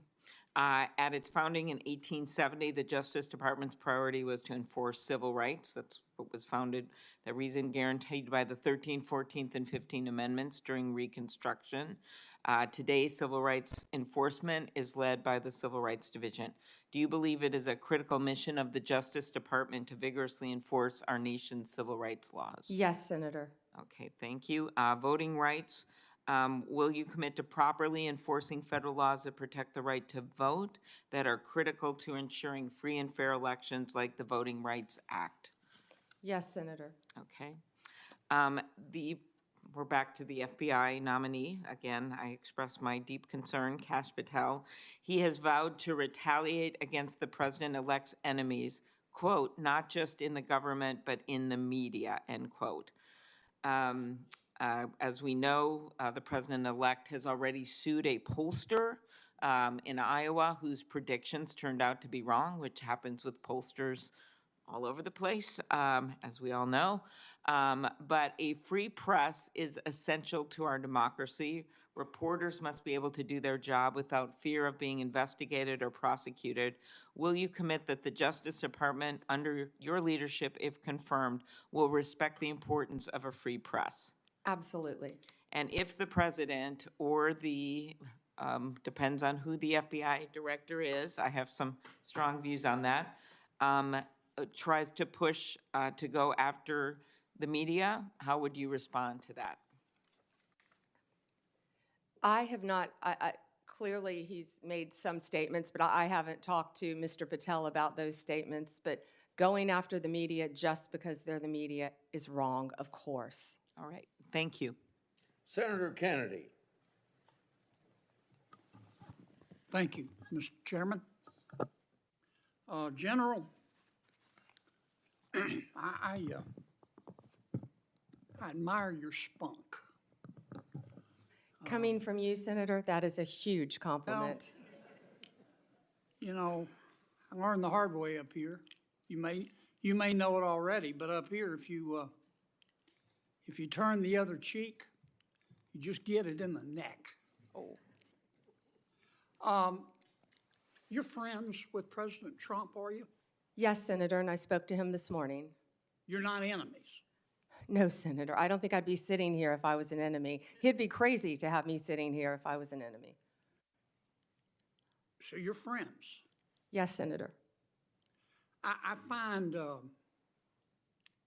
otherworldly, this suggestion by some of my colleagues that that somehow disqualifies you. Have you ever seen a president of the United States appoint his enemies to his cabinet? Exactly, Senator. I think many presidents, including President Obama, were friends with his attorney general throughout the years. Okay. I want to also ask you about one of the suggestions of my colleagues. I wrote it down. He said he was concerned that, quote, you would start with a name to prosecute and then look for a crime, unquote.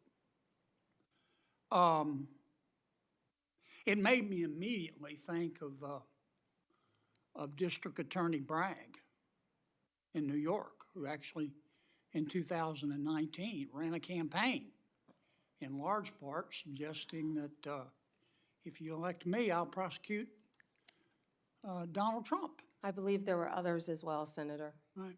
How long were you a prosecutor? 18 years.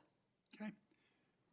Is there anything in your background to suggest that my colleague's suggestion that you would start with a name and then look for a crime, is there anything in your background that would give him basis to say that? No, Senator. Okay. Have you ever done that? No, Senator. And I Ever think I have a lot of former colleagues sitting behind me who would back me up on that as well. Do you plan to do that as Attorney General? Of course not, Senator. I hope no Attorney General going forward would ever do that. Well, I thank you for your time today. One need not be clairvoyant to see that you're going to be confirmed. And you talked a lot about bringing us together today. I'll make this suggestion. Senator Durbin talked about it. You can bring us together if you will just answer Grassley's letters. That will be a really good start, because you'll never hear the end of it, nor should you. The man he's like a dog on a bone. Thank you, Senator.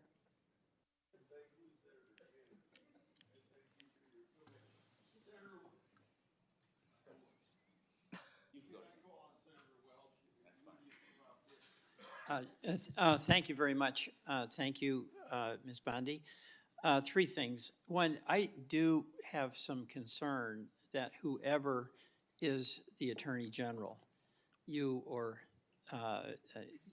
anyone, is going to be presumably, will be under a significant amount of pressure at some point from the President.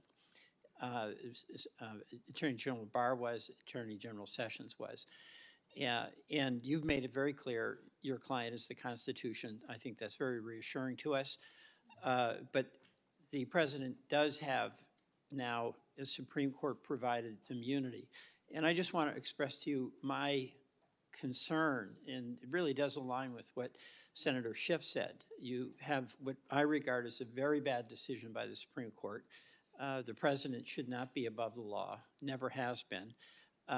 And my concern, on the basis of statements that President-elect Trump has made, is that he does identify people as political enemies, including Senator Schiff, and there may come a day where there is pressure on you.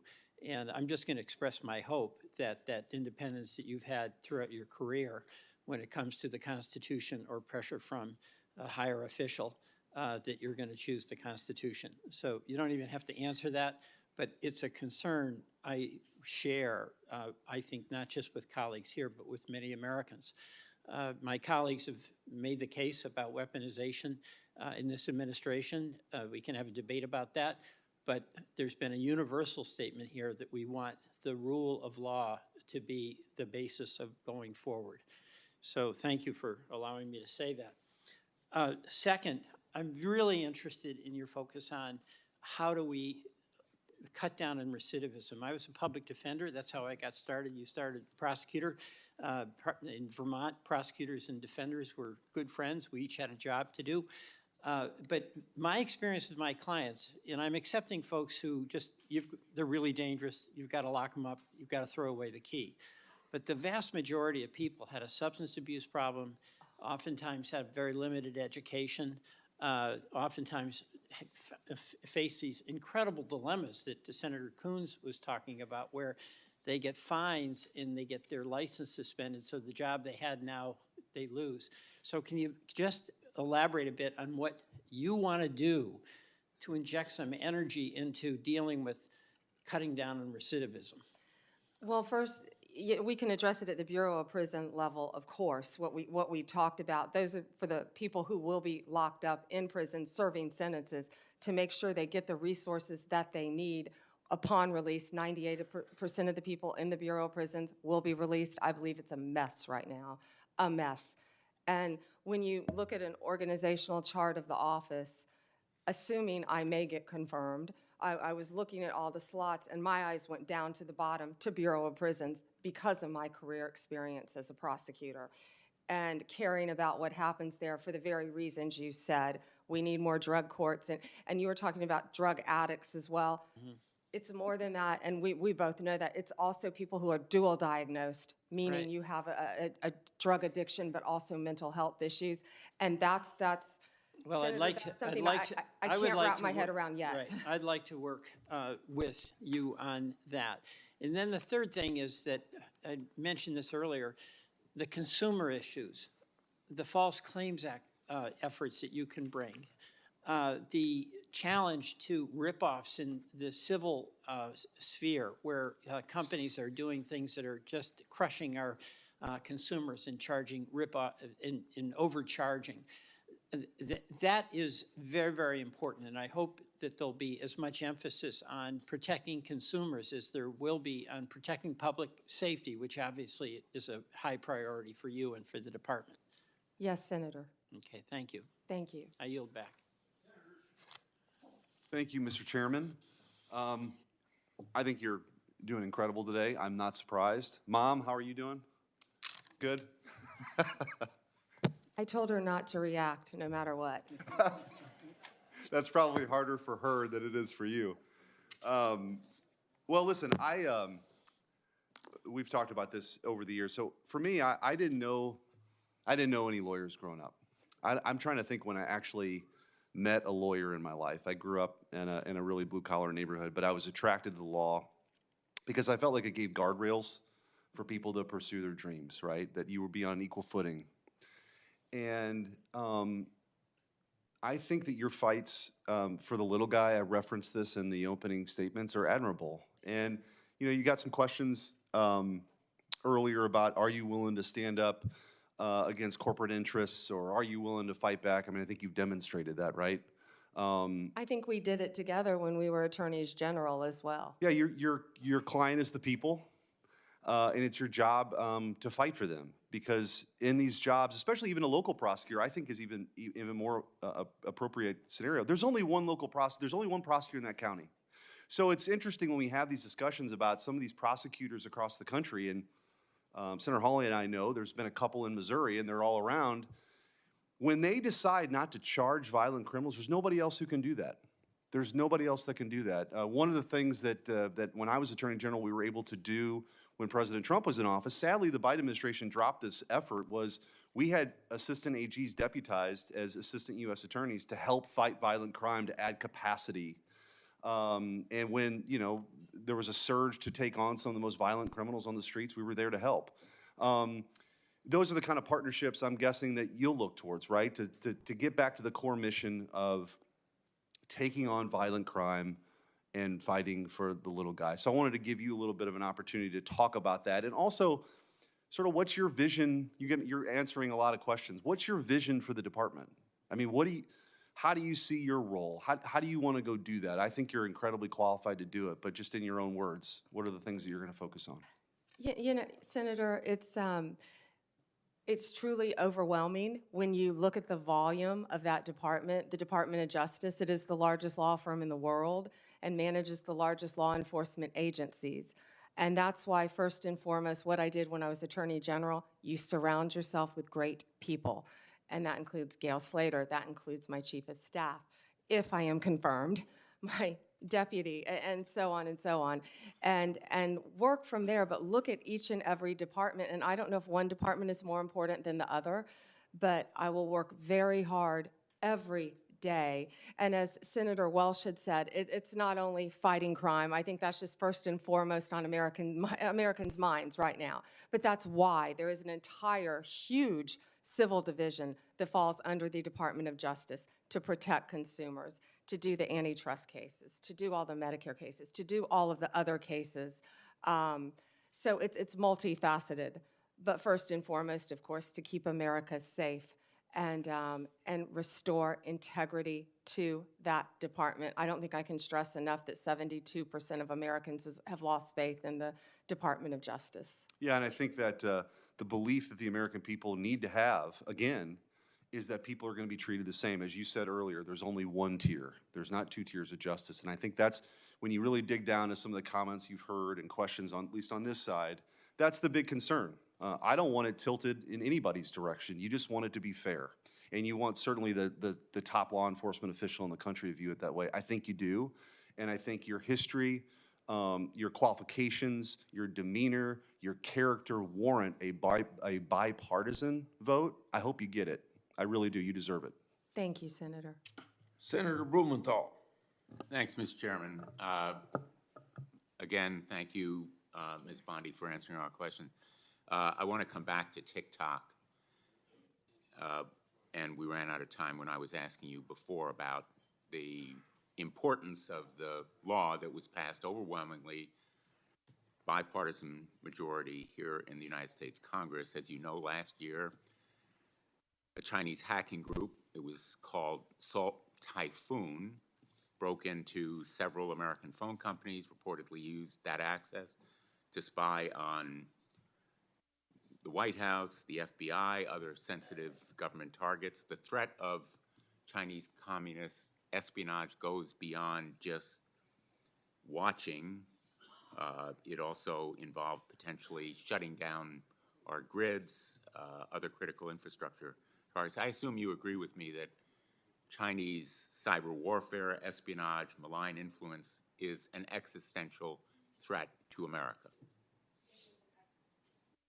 It is an existential threat, Senator, and also I have not seen it yet, but from what I've heard about former FBI Director Wray's comments on 60 Minutes regarding China, sleeper cells within our own country, infiltrating our water systems, our natural gas lines, telecommunications, a very, very real threat to our country. I'm glad that we agree, and as you know, and as the Department of Justice has noted, it's not classified, so we can talk about it openly. The ByteDance is beholden to the demands of the Chinese government. It is controlled by the Chinese government, and it in turn controls TikTok. Do you agree that ByteDance's control, ownership, exploitation of TikTok is a threat to American national security? Senator, this is pending litigation within the Department of Justice. Okay, let me put it a different way. It's not pending litigation within the Department of Justice. It's in the courts. In the courts. And the Department of Justice is currently defending Yes. the constitutionality of American law. Will you continue to defend the law passed by the Congress defending America's national security? Senator, I cannot, it would be irresponsible for me to talk about anything, and it is pending litigation. No, We can talk I was semantics Attorney all day General, long. and very I'm not often- trying to hedge on anything, Senator. I I'm just having can't a comment on problem anything. with the idea that you won't tell me that the Department of Justice will continue to defend against constitutional attacks the law of the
into the record from former Department of Justice employees who support Ms. Bondi's nomination.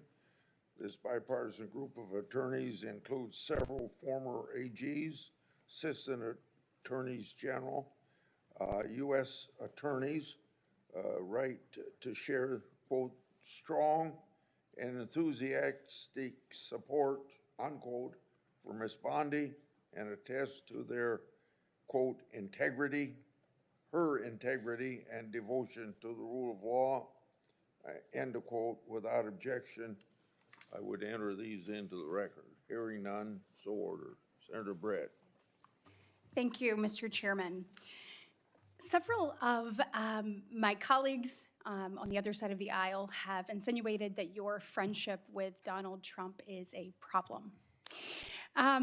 My colleagues on my side of the aisle have leaned into this, kind of exposing the hypocrisy given what we have seen before from previous administrations. And I would just like to read something to you from 1961. Washington, January 13th. The Senate Judiciary Committee approved without objection today President-elect John F. Kennedy's selection of his brother, Robert, as Attorney General. The vote came after a 2-hour hearing. Would you like a 2-hour hearing, by the way? Can we redo this? Yeah, that's right. The vote came after a 2-hour hearing devoted in large part to the praise of Mr. Kennedy. Forecasts that there would be several critical questionings, especially from Republicans, proved incorrect. All 14 committee members present voted to approve the nomination when it was formally made. The New York Times. As it said, blood is thicker than water, meaning family bonds are stronger than any other relationship. I just think that that needs to be before the American people once again, and I appreciate you continuing to reiterate that you will serve the people of this great country and that you will follow the law. Thank you, Senator. I'd like to move to something that has become another theme of this hearing, and that is Senator Grassley's letters. So I myself sent a letter to our current Attorney General and unfortunately received the very same treatment. So in front of this committee, Merrick Garland, Attorney General Garland, had made a testimony that we found evidence to possibly contradict what he had said. On March 23rd, he came in front of the Appropriations Committee, where I was a member, and I presented him with evidence that the DOJ had actively discouraged the enforcement of 18 United States Code Section 1507 at the homes of Supreme Court justices in the wake of the leak of the Dobbs decision. Evidence that appeared that he had clearly either misled or misinformed this committee. Evidence that showed that the department was putting politics above duty. Section 1507, as you well know, makes it illegal to picket or parade near a judge's residence and with the intent of influencing them in the discharge of their duty. It was openly and flagrantly violated on numerous occasions in the summer of 2022, yet never enforced by U.S. Marshals stationed at the home of the justices, in large part because of the evidence that we showed that they had been actively discouraged from making arrests. When we asked Attorney General Garland why no one had been prosecuted, he said because no one had been arrested. Really going back to the fact that the U.S. Marshals in these slides were actively discouraged from making them. On May 3rd, 2023, I led a group of senators, many on this committee, sending a letter to the Attorney General asking him for a response to 19 questions by the end of May. And to this day, I have yet to receive any actual response to any of my questions. To Senator Grassley's second point, if you do get a response, which mine came almost a year late, it was just words on paper. And so what I'd like to know from you is two things. One, if confirmed, will you do everything in your power to have yourself or one of your top officials respond in a timely manner to those of us on this committee? And second, since I am almost out of time, will you commit to working to help me get answers about why this happened in the Department of Justice so that we can ensure that it never happens again? Yes, Senator, and it sounds like we're going to have to open an entire unit to handle Senator Grassley's letters Good. to respond to them. That's what we all like to hear. Senator Booker. Thank you, and I'm grateful to Senator Britt for bringing that up. It's probably one of the most bipartisan commitments if we're going to fulfill our duties as of the Constitution to give oversight. It's really important that we get timely responses, and I'm grateful for that. I want to jump back right in where we were talking in last, is just about the crack and powder cocaine disparities that we discussed in my office. It's something that this committee in a bipartisan way have done a lot on. We discussed about the 18-to-1 sentencing disparity, which came down from 100-to-1. I've been working in good faith with people like Senator Grassley on trying to just get justice with that, move it as much towards 1-to-1 as possible. We know that actually in Florida, your home state, as well as 43 other states, it's 1-to-1. It's 1-to-1. Thank you for making my question quicker. Will you commit to continuing the DOJ 2002 policy of just enforcing it as if it was 1-to-1? Yeah, and I will look at that policy if I am confirmed as Attorney General. I had no idea it was 18-to-1. That I will look at that policy if confirmed and report back to you right away. It sounds like if I'm confirmed, I have a lot of reporting backs to do right away. Thank you. But I will, Senator. Am I overly Right. stating the fact that, reading from your expression, that you seem to think that 18-to-1, especially given what's going on in Florida, seems unreasonable? I was unaware that that was happening and why you would want it to be 1-to-1. Right. I know your sincere and heartfelt beliefs on abortion in general, and I respect that and our differences on it. But when it comes to medication abortion, over 2 decades ago, the Food and Drug Administration approved the medication abortion pill mifepristone as safe and effective. Decades of research continue to confirm the drug's safety. However, access to mifepristone was threatened by several lawsuits that second-guessed the FDA's expert judgment about the drug. The Department of Justice has vigorously defended the FDA's judgment about the safetiness and effectiveness, and I guess a lot of people are concerned about reversing a policy that could deeply affect people's access to mifepristone. I'm wondering if you would commit to continuing the U.S. Department of Justice's efforts to defend the FDA's judgment in lawsuits against mifepristone. And I was not aware of that, Senator, until we spoke. And I think I told you I will look at that policy. I was not aware of the policy. I will look at that policy. I am personally pro-life. I have always been pro-life. But I will look at that policy. I will not let my personal beliefs affect how I carry out the law. I wish I had more than 90 seconds to talk to you about an issue, but you've been so willing to talk to me about it. But the First Step Act implementation is, in my opinion, in a dire state. We had a bipartisan bill with 87 senators voting for it, 88 if Lindsey Graham was not off fighting the world's fight. I would like to make sure that you work with us to have implementation done. One of the reasons why it's so poorly implemented is because of the disastrous realities in the Bureau of Prisons. We've had bipartisan hearings here about the egregious stuff. The hearing was so disturbing that one of my colleagues on the side came over and said, whatever I can do, let's work together. It is understaffed, and therefore a lot of the people that are supposed to be implementing the programs that would help for people to earn time credit to get out, the education programs that are proven to reduce recidivism, can't be done because the Bureau of Prisons is a disaster in terms of staffing and funding. People leave their federal correctional officers' jobs to go to state because they can make significantly more money. Is this a cause? Morale is horrible.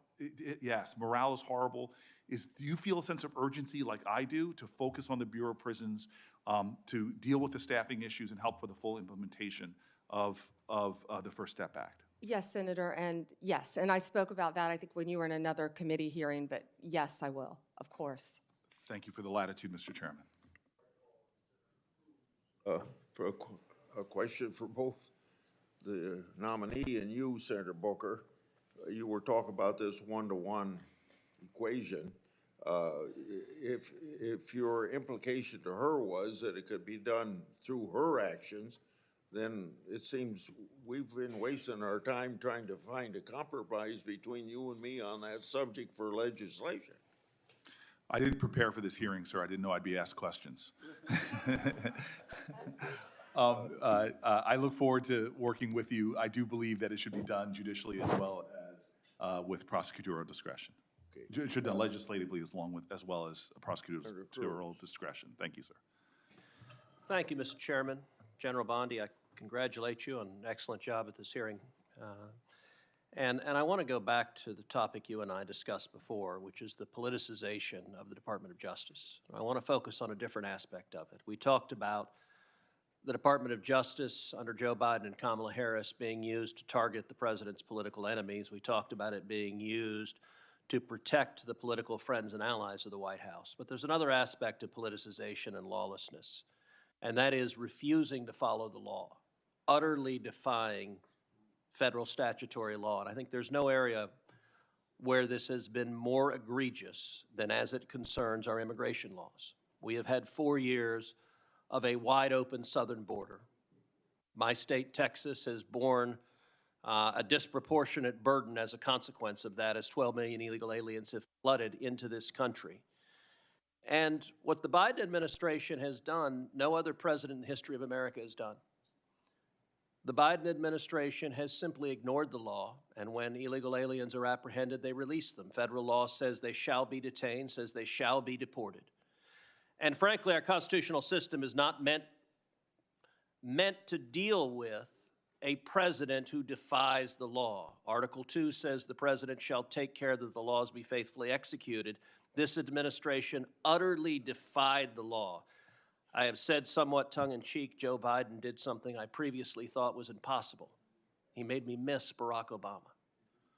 Because Barack Obama, for all my disagreements with him, when it came to illegal immigration, he by and large followed the law. Barack Obama deported millions of people. The left got mad at him and called him the deporter-in-chief. No administration has ever done what this administration has done, which has said, we are going to facilitate the invasion of this country. We're going to release 12 million people, and we are going to see Americans murdered, women raped, children abused and murdered. We're going to see drugs flood into this country, fentanyl flood into this country. And so I want to ask you several things on this. First of all, in your experience, what are the consequences of open borders, and who pays the price when illegal immigrants, and in particular violent criminal illegal immigrants, are released into the country? American citizens, Senator, and I think I know they're paying the price every single day. We're seeing it, we're watching it. We've talked about Lake and Riley, of course, multiple times, but there are multiple victims, violent crime in all of our states. And as we say now, every state is a border state. I was at the border, not in your state, but in Yuma, Arizona, several months ago, and I saw firsthand, the Border Patrol agents and Customs showed us IDs and driver's license, Venezuela, from all of these countries, IDs just thrown on the ground, and people were allowed to walk freely into our country. Senator, I never knew the definition of a disposable child. I never heard that term in my entire career until I was there. A disposable child, the agents kept recognizing a little boy coming over and over. You're familiar with it, I'm sure. Same little boy. And let me ask, just because and he had been trafficked. Let me ask, because my time has expired and the issue you're raising is so incredibly important. One statistic that every American should know is the number 300,000. There are over 300,000 children that this administration has lost. Little girls and little boys who came here unaccompanied were in this administration's custody. They handed them over to adults, many of them not blood relatives, and they don't know where they are. I've never seen a single Democrat in this committee ask one question about the 300,000 children. I want to ask you a commitment. Will you, as Attorney General, investigate and make every effort to find those children, and if they are subject to abuse, get them out of those abusive situations that the federal government has put them into? Yes, Senator. Thank you. Senator Padilla. Thank you, Mr. Chairman, and I'll just follow up Senator Cruz's final comment with suggesting that we include targeting those children who are victims of unscrupulous employers as well. And happy to follow up with articles and reports as you prepare for this position. Senator, I'm sorry, employers? Yes. Okay, I didn't understand that. Yeah, many employers across the country who are employing and exploiting dangerous conditions. Yes. These children that we're talking about. Ms. Bondi, we have even less time in this round than the first round. Oh, darn. And I don't have some yes or no questions, but a couple of important issues I do want to make sure to cover for the record. When you were a Florida Attorney General, you defended restrictive abortion laws, including mandatory waiting periods and parental consent requirements. If confirmed as Attorney General, would you advocate for similar restrictions at the federal level? I will follow the law of the United States of America. Okay, well, I'm asking this question because there's a difference between federal law and Florida law. There's a difference between the law and your personal views. So how And according would you to ensure, Dobbs, those are left to the states. how would you ensure that your personal views don't influence your decisions as Attorney General in cases involving reproductive health? Oh, my personal, no, my personal feelings would not influence, Senator. Okay. Next, questions on the topic of gun violence, which continues to be a challenge and a problem in many parts of the country. As you know, the Department of Justice plays a key role in enforcing federal gun laws and working to prevent gun violence. In the wake of the Parkland shooting in 2018, you expressed support for certain gun control measures in Florida, including raising the minimum age for firearm purchases and implementing red flag laws, which I agree with, I support. They're proven to make a difference and to save lives. How would you use the position of Attorney General to advance these common sense gun safety policies on a national level?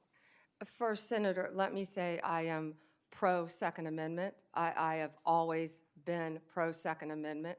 I will follow the laws of my state of Florida and our country, of course, regarding any gun laws. I worked that shooting, meaning I was there when 17 family members were notified. I was there that their children were murdered. Also, Pulse nightclub. I also went to Nevada to help with the MGM shooting. The Attorney General at the time asked me to come out there. I believe over 60 people were murdered there. I am an advocate for the Second Amendment, but I will enforce the laws of the land. Okay, well, I appreciate that. I would certainly hope so. But any specific ideas that you have on advancing the common sense gun safety proposals that you support as you were Attorney General? I gave you two examples: raising the minimum age for firearm purchases or implementing red flag laws. There's, I think, a growing national consensus on universal background checks. I would be glad to meet with you and review any legislation that you have, Senator. Okay. All right, I only have a few seconds left, but thank you for your testimony. I know we asked some tough questions in this hearing. That's what the confirmation hearing process is supposed to be about. I know how to count and I know how to read tea leaves. It seems to me you're very, very, very, very likely to be confirmed, and certainly look forward to working with you in your office on the issues that I've raised today and more. And I certainly look forward to seeing you demonstrate the independence and respect for the rule of law that you have suggested to the committee today. Thank you. Thank you, Senator, and my prayers are with you in California again on the horrific fires and what you're doing. Thank you very much. Combat them. And thank you, Mr. Chairman, and I know you're so pleased that we're about to the end of the day. And we thank you so much for your time and your dedication and your desire to serve. And there are several things that we work together on here in this committee, and we will need your help. Online privacy, we have never addressed. Senator Blumenthal and I have worked on that. The Kids Online Safety Act, which we are looking forward to finishing here this under President Trump's leadership so that we can protect children in the virtual space. And another portion of the work that I put a good bit of time into is combating human trafficking. And I know you have such a background in that, and we are so appreciative that you bring that background to the AG's position, because this is an issue that has languished. Now, Senator Cruz mentioned the 300,000 children that are not accounted for nearly 2 years ago. I wrote the HHS secretary. It was at about 100, it was at 75,000 at that point, and the number has increased. And there are steps that could be taken that this administration, the Biden administration, has tossed to the side. We have legislation to address those, but General Bondi, this is something that you can begin to do on day one. This administration has stopped doing fingerprints. They have stopped doing DNA testing, and because of that, we know that about 40% of the kids that come to that border are being trafficked. And there is a way to put an end to this. So we have, we think creating a database, a human trafficking database at DOJ is a good step forward. We do have legislation on that. Another thing that we're working on is having Child Protective Services actually record the interviews with children and adults to help to protect these children. But I would really like to get your commitment on the record for your help and a statement about the work that you have done in human trafficking and your commitment to ending that in our country. Thank you, Senator, and I have not yet reviewed your legislation, but I would love to review that legislation. Yeah, I learned about the fingerprinting and the DNA when I was at the border a few months ago, and I really couldn't believe that. And while I was there, I went to a rape crisis center, and what I saw and learned at that border, there is nothing humane happening at that border. No. And so many women and children are being trafficked coming into this country. And when I was Attorney General for the state of Florida, I went to Mexico and I went to a safe house and I met victims of human trafficking, women and children. I held babies who had been trafficked. Mm-hmm. And what gets young drug addicted, because they addict all these women to drugs when they're trafficked, young drug addicted mother to break free from her captor, they were sending her to New York. And when they were going to do that, what did? They were going to kill her baby. And that's what got her to break away and get to a safe house. So I am committed to fighting human trafficking alongside you, and I have not yet read your legislation. I appreciate that. We appreciate so much your commitment to that. There is nothing compassionate about what is going on at that southern border, and we will need your attention to fix those issues. Thank you. Thank you, Mr. Chairman. On behalf of the chair, Senator Schiff. Thank you, Mr. Chair. It's been suggested, Ms. Bondi, by a number of my colleagues that the concern Democrats have is that you are friends with the president. That's not our concern. It's not our concern that you're loyal to the former president. The president has a right to choose people who he believes will be loyal to him. Our concern comes when that loyalty to the president conflicts with your duty, conflicts with the Constitution, conflicts with your oath. And our questions have been designed to try to ascertain what you will do when that inevitable conflict arises. And you may say that you believe that conflict will never come, but every day, week, month, and year of the first Trump administration demonstrated that conflict will come. Jeff Sessions may not have believed it would come to him, it came to him. Bill Barr may not have believed it would come to him, it came to him. It came to everyone. It will come to you. And what you do in that moment will define your Attorney Generalship, your public service, everything you've done up to that moment will be judged by what you do in that moment. I would encourage you to talk to Secretary Mattis, someone who had broad respect and has broad respect of Americans on both sides of the aisle, who felt it incumbent on him to leave his post because he could not in good conscience continue to do as he was asked. I would encourage you to talk to Chris Wray, who perhaps, as well as anyone, walked that difficult line, avoiding unnecessary and gratuitous fights with the former president, but at the same time defending his workforce, defending the democracy and our institutions. I would talk to those who have been where you're about to be, because you will surely be faced with that difficult challenge if you are confirmed. Let me turn to some California particular concerns. I'm grateful for your acknowledgement of the trauma we've been through with the fires. That is not over.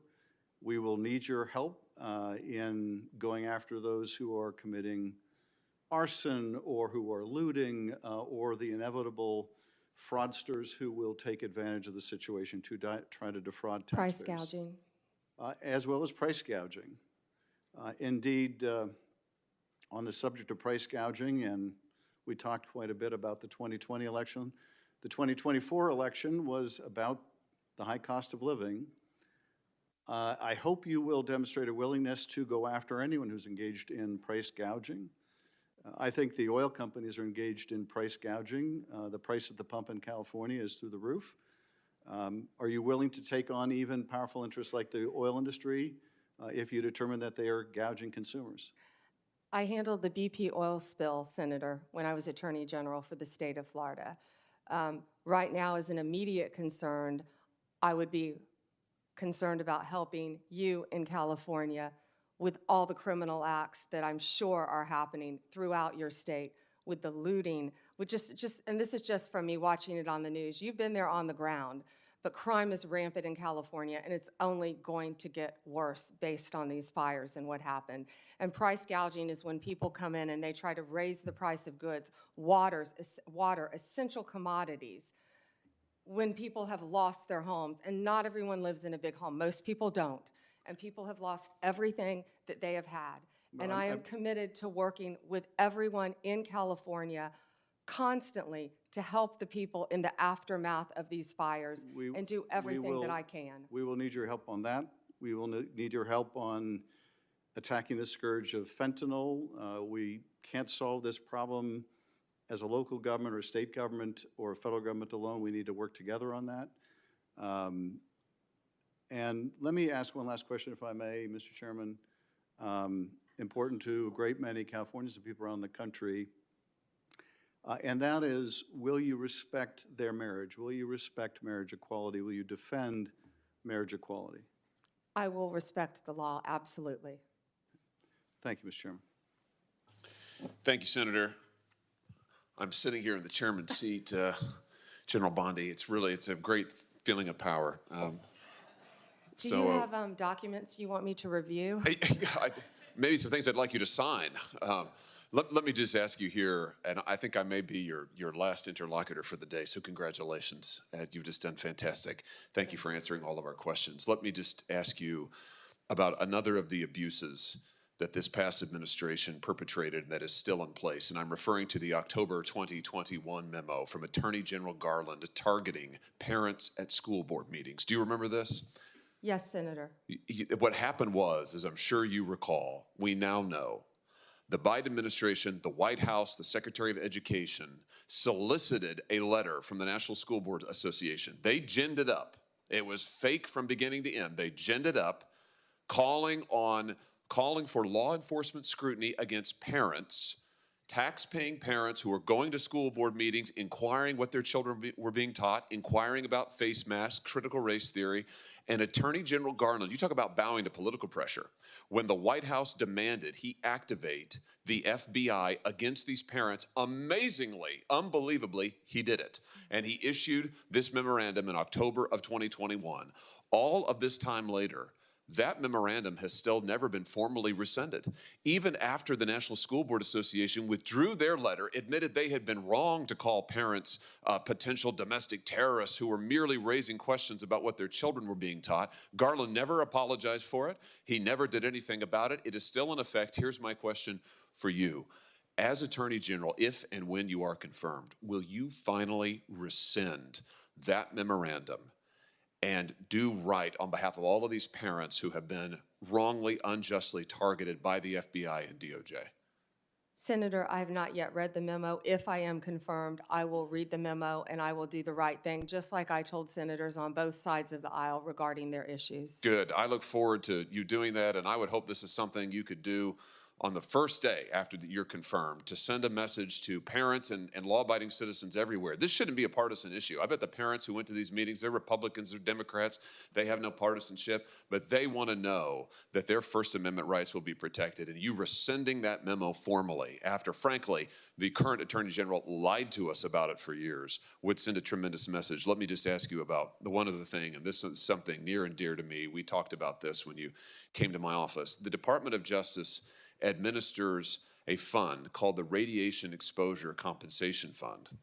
This is a fund that helps pay for the health care bills of Americans who have been exposed to nuclear radiation by the government through no fault of their own.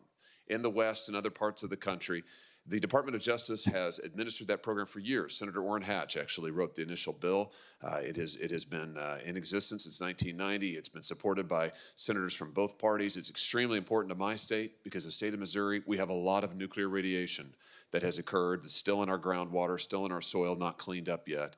My question for you is, since you'll be in charge of administering it, will you administer that program fairly and equitably? Will you defend it? Will you make sure that radiation victims who are under the statute entitled to compensation from their government get what they deserve? Senator, I was speaking about that with someone yesterday because I did not know, again, there's going to be a lot, if I am confirmed, that I don't know. That's why it's so important to keep an open dialogue with every senator from every state. And yes, I am committed to looking at that. And I did not realize you had that horrific problem in your state. Thank you very much. Thank you for answering our questions. And with that, Mr. Chairman, I yield back my time. Before I close down this meeting, I would enter into a record from a bipartisan group of attorneys who have served as Attorney General in their respective states. This includes New York, Delaware, New Jersey, Illinois, and Hawaii. They write that Ms. Bondi has worked, quote, across both state and party lines to solve problems. And a further quote, that she is, quote unquote, highly qualified nominee. Without objection, that will be put in the record. You've done extremely well. I thank you for your testimony today, and I thank your family, whatever pressures they felt. We apologize for it, but thank you for being so patient through all this process. You should be very proud, Ms. Bondi. You performed well, I think, admirably is another adjective, and showed this entire country that you're eminently qualified to serve as Attorney General. If confirmed, you will be a chief protector of the rule of law, and I have every confidence that you're going to do a superb job. Now, for information for the future, written questions can be submitted for the record until tomorrow at 5 p.m. Ms. Bondi, when you receive these questions, please enter and return them to the committee as soon as possible, because under our rules, that has something to do with when we can schedule action for your confirmation. You're excused at this point. This committee is adjourned. We will reconvene tomorrow right here. Is it right here in this room? Right here at 10:15 a.m. to hear from a panel of outside witnesses in regard to Ms. Bondi's nomination. We adjourn. Thank you, Senator.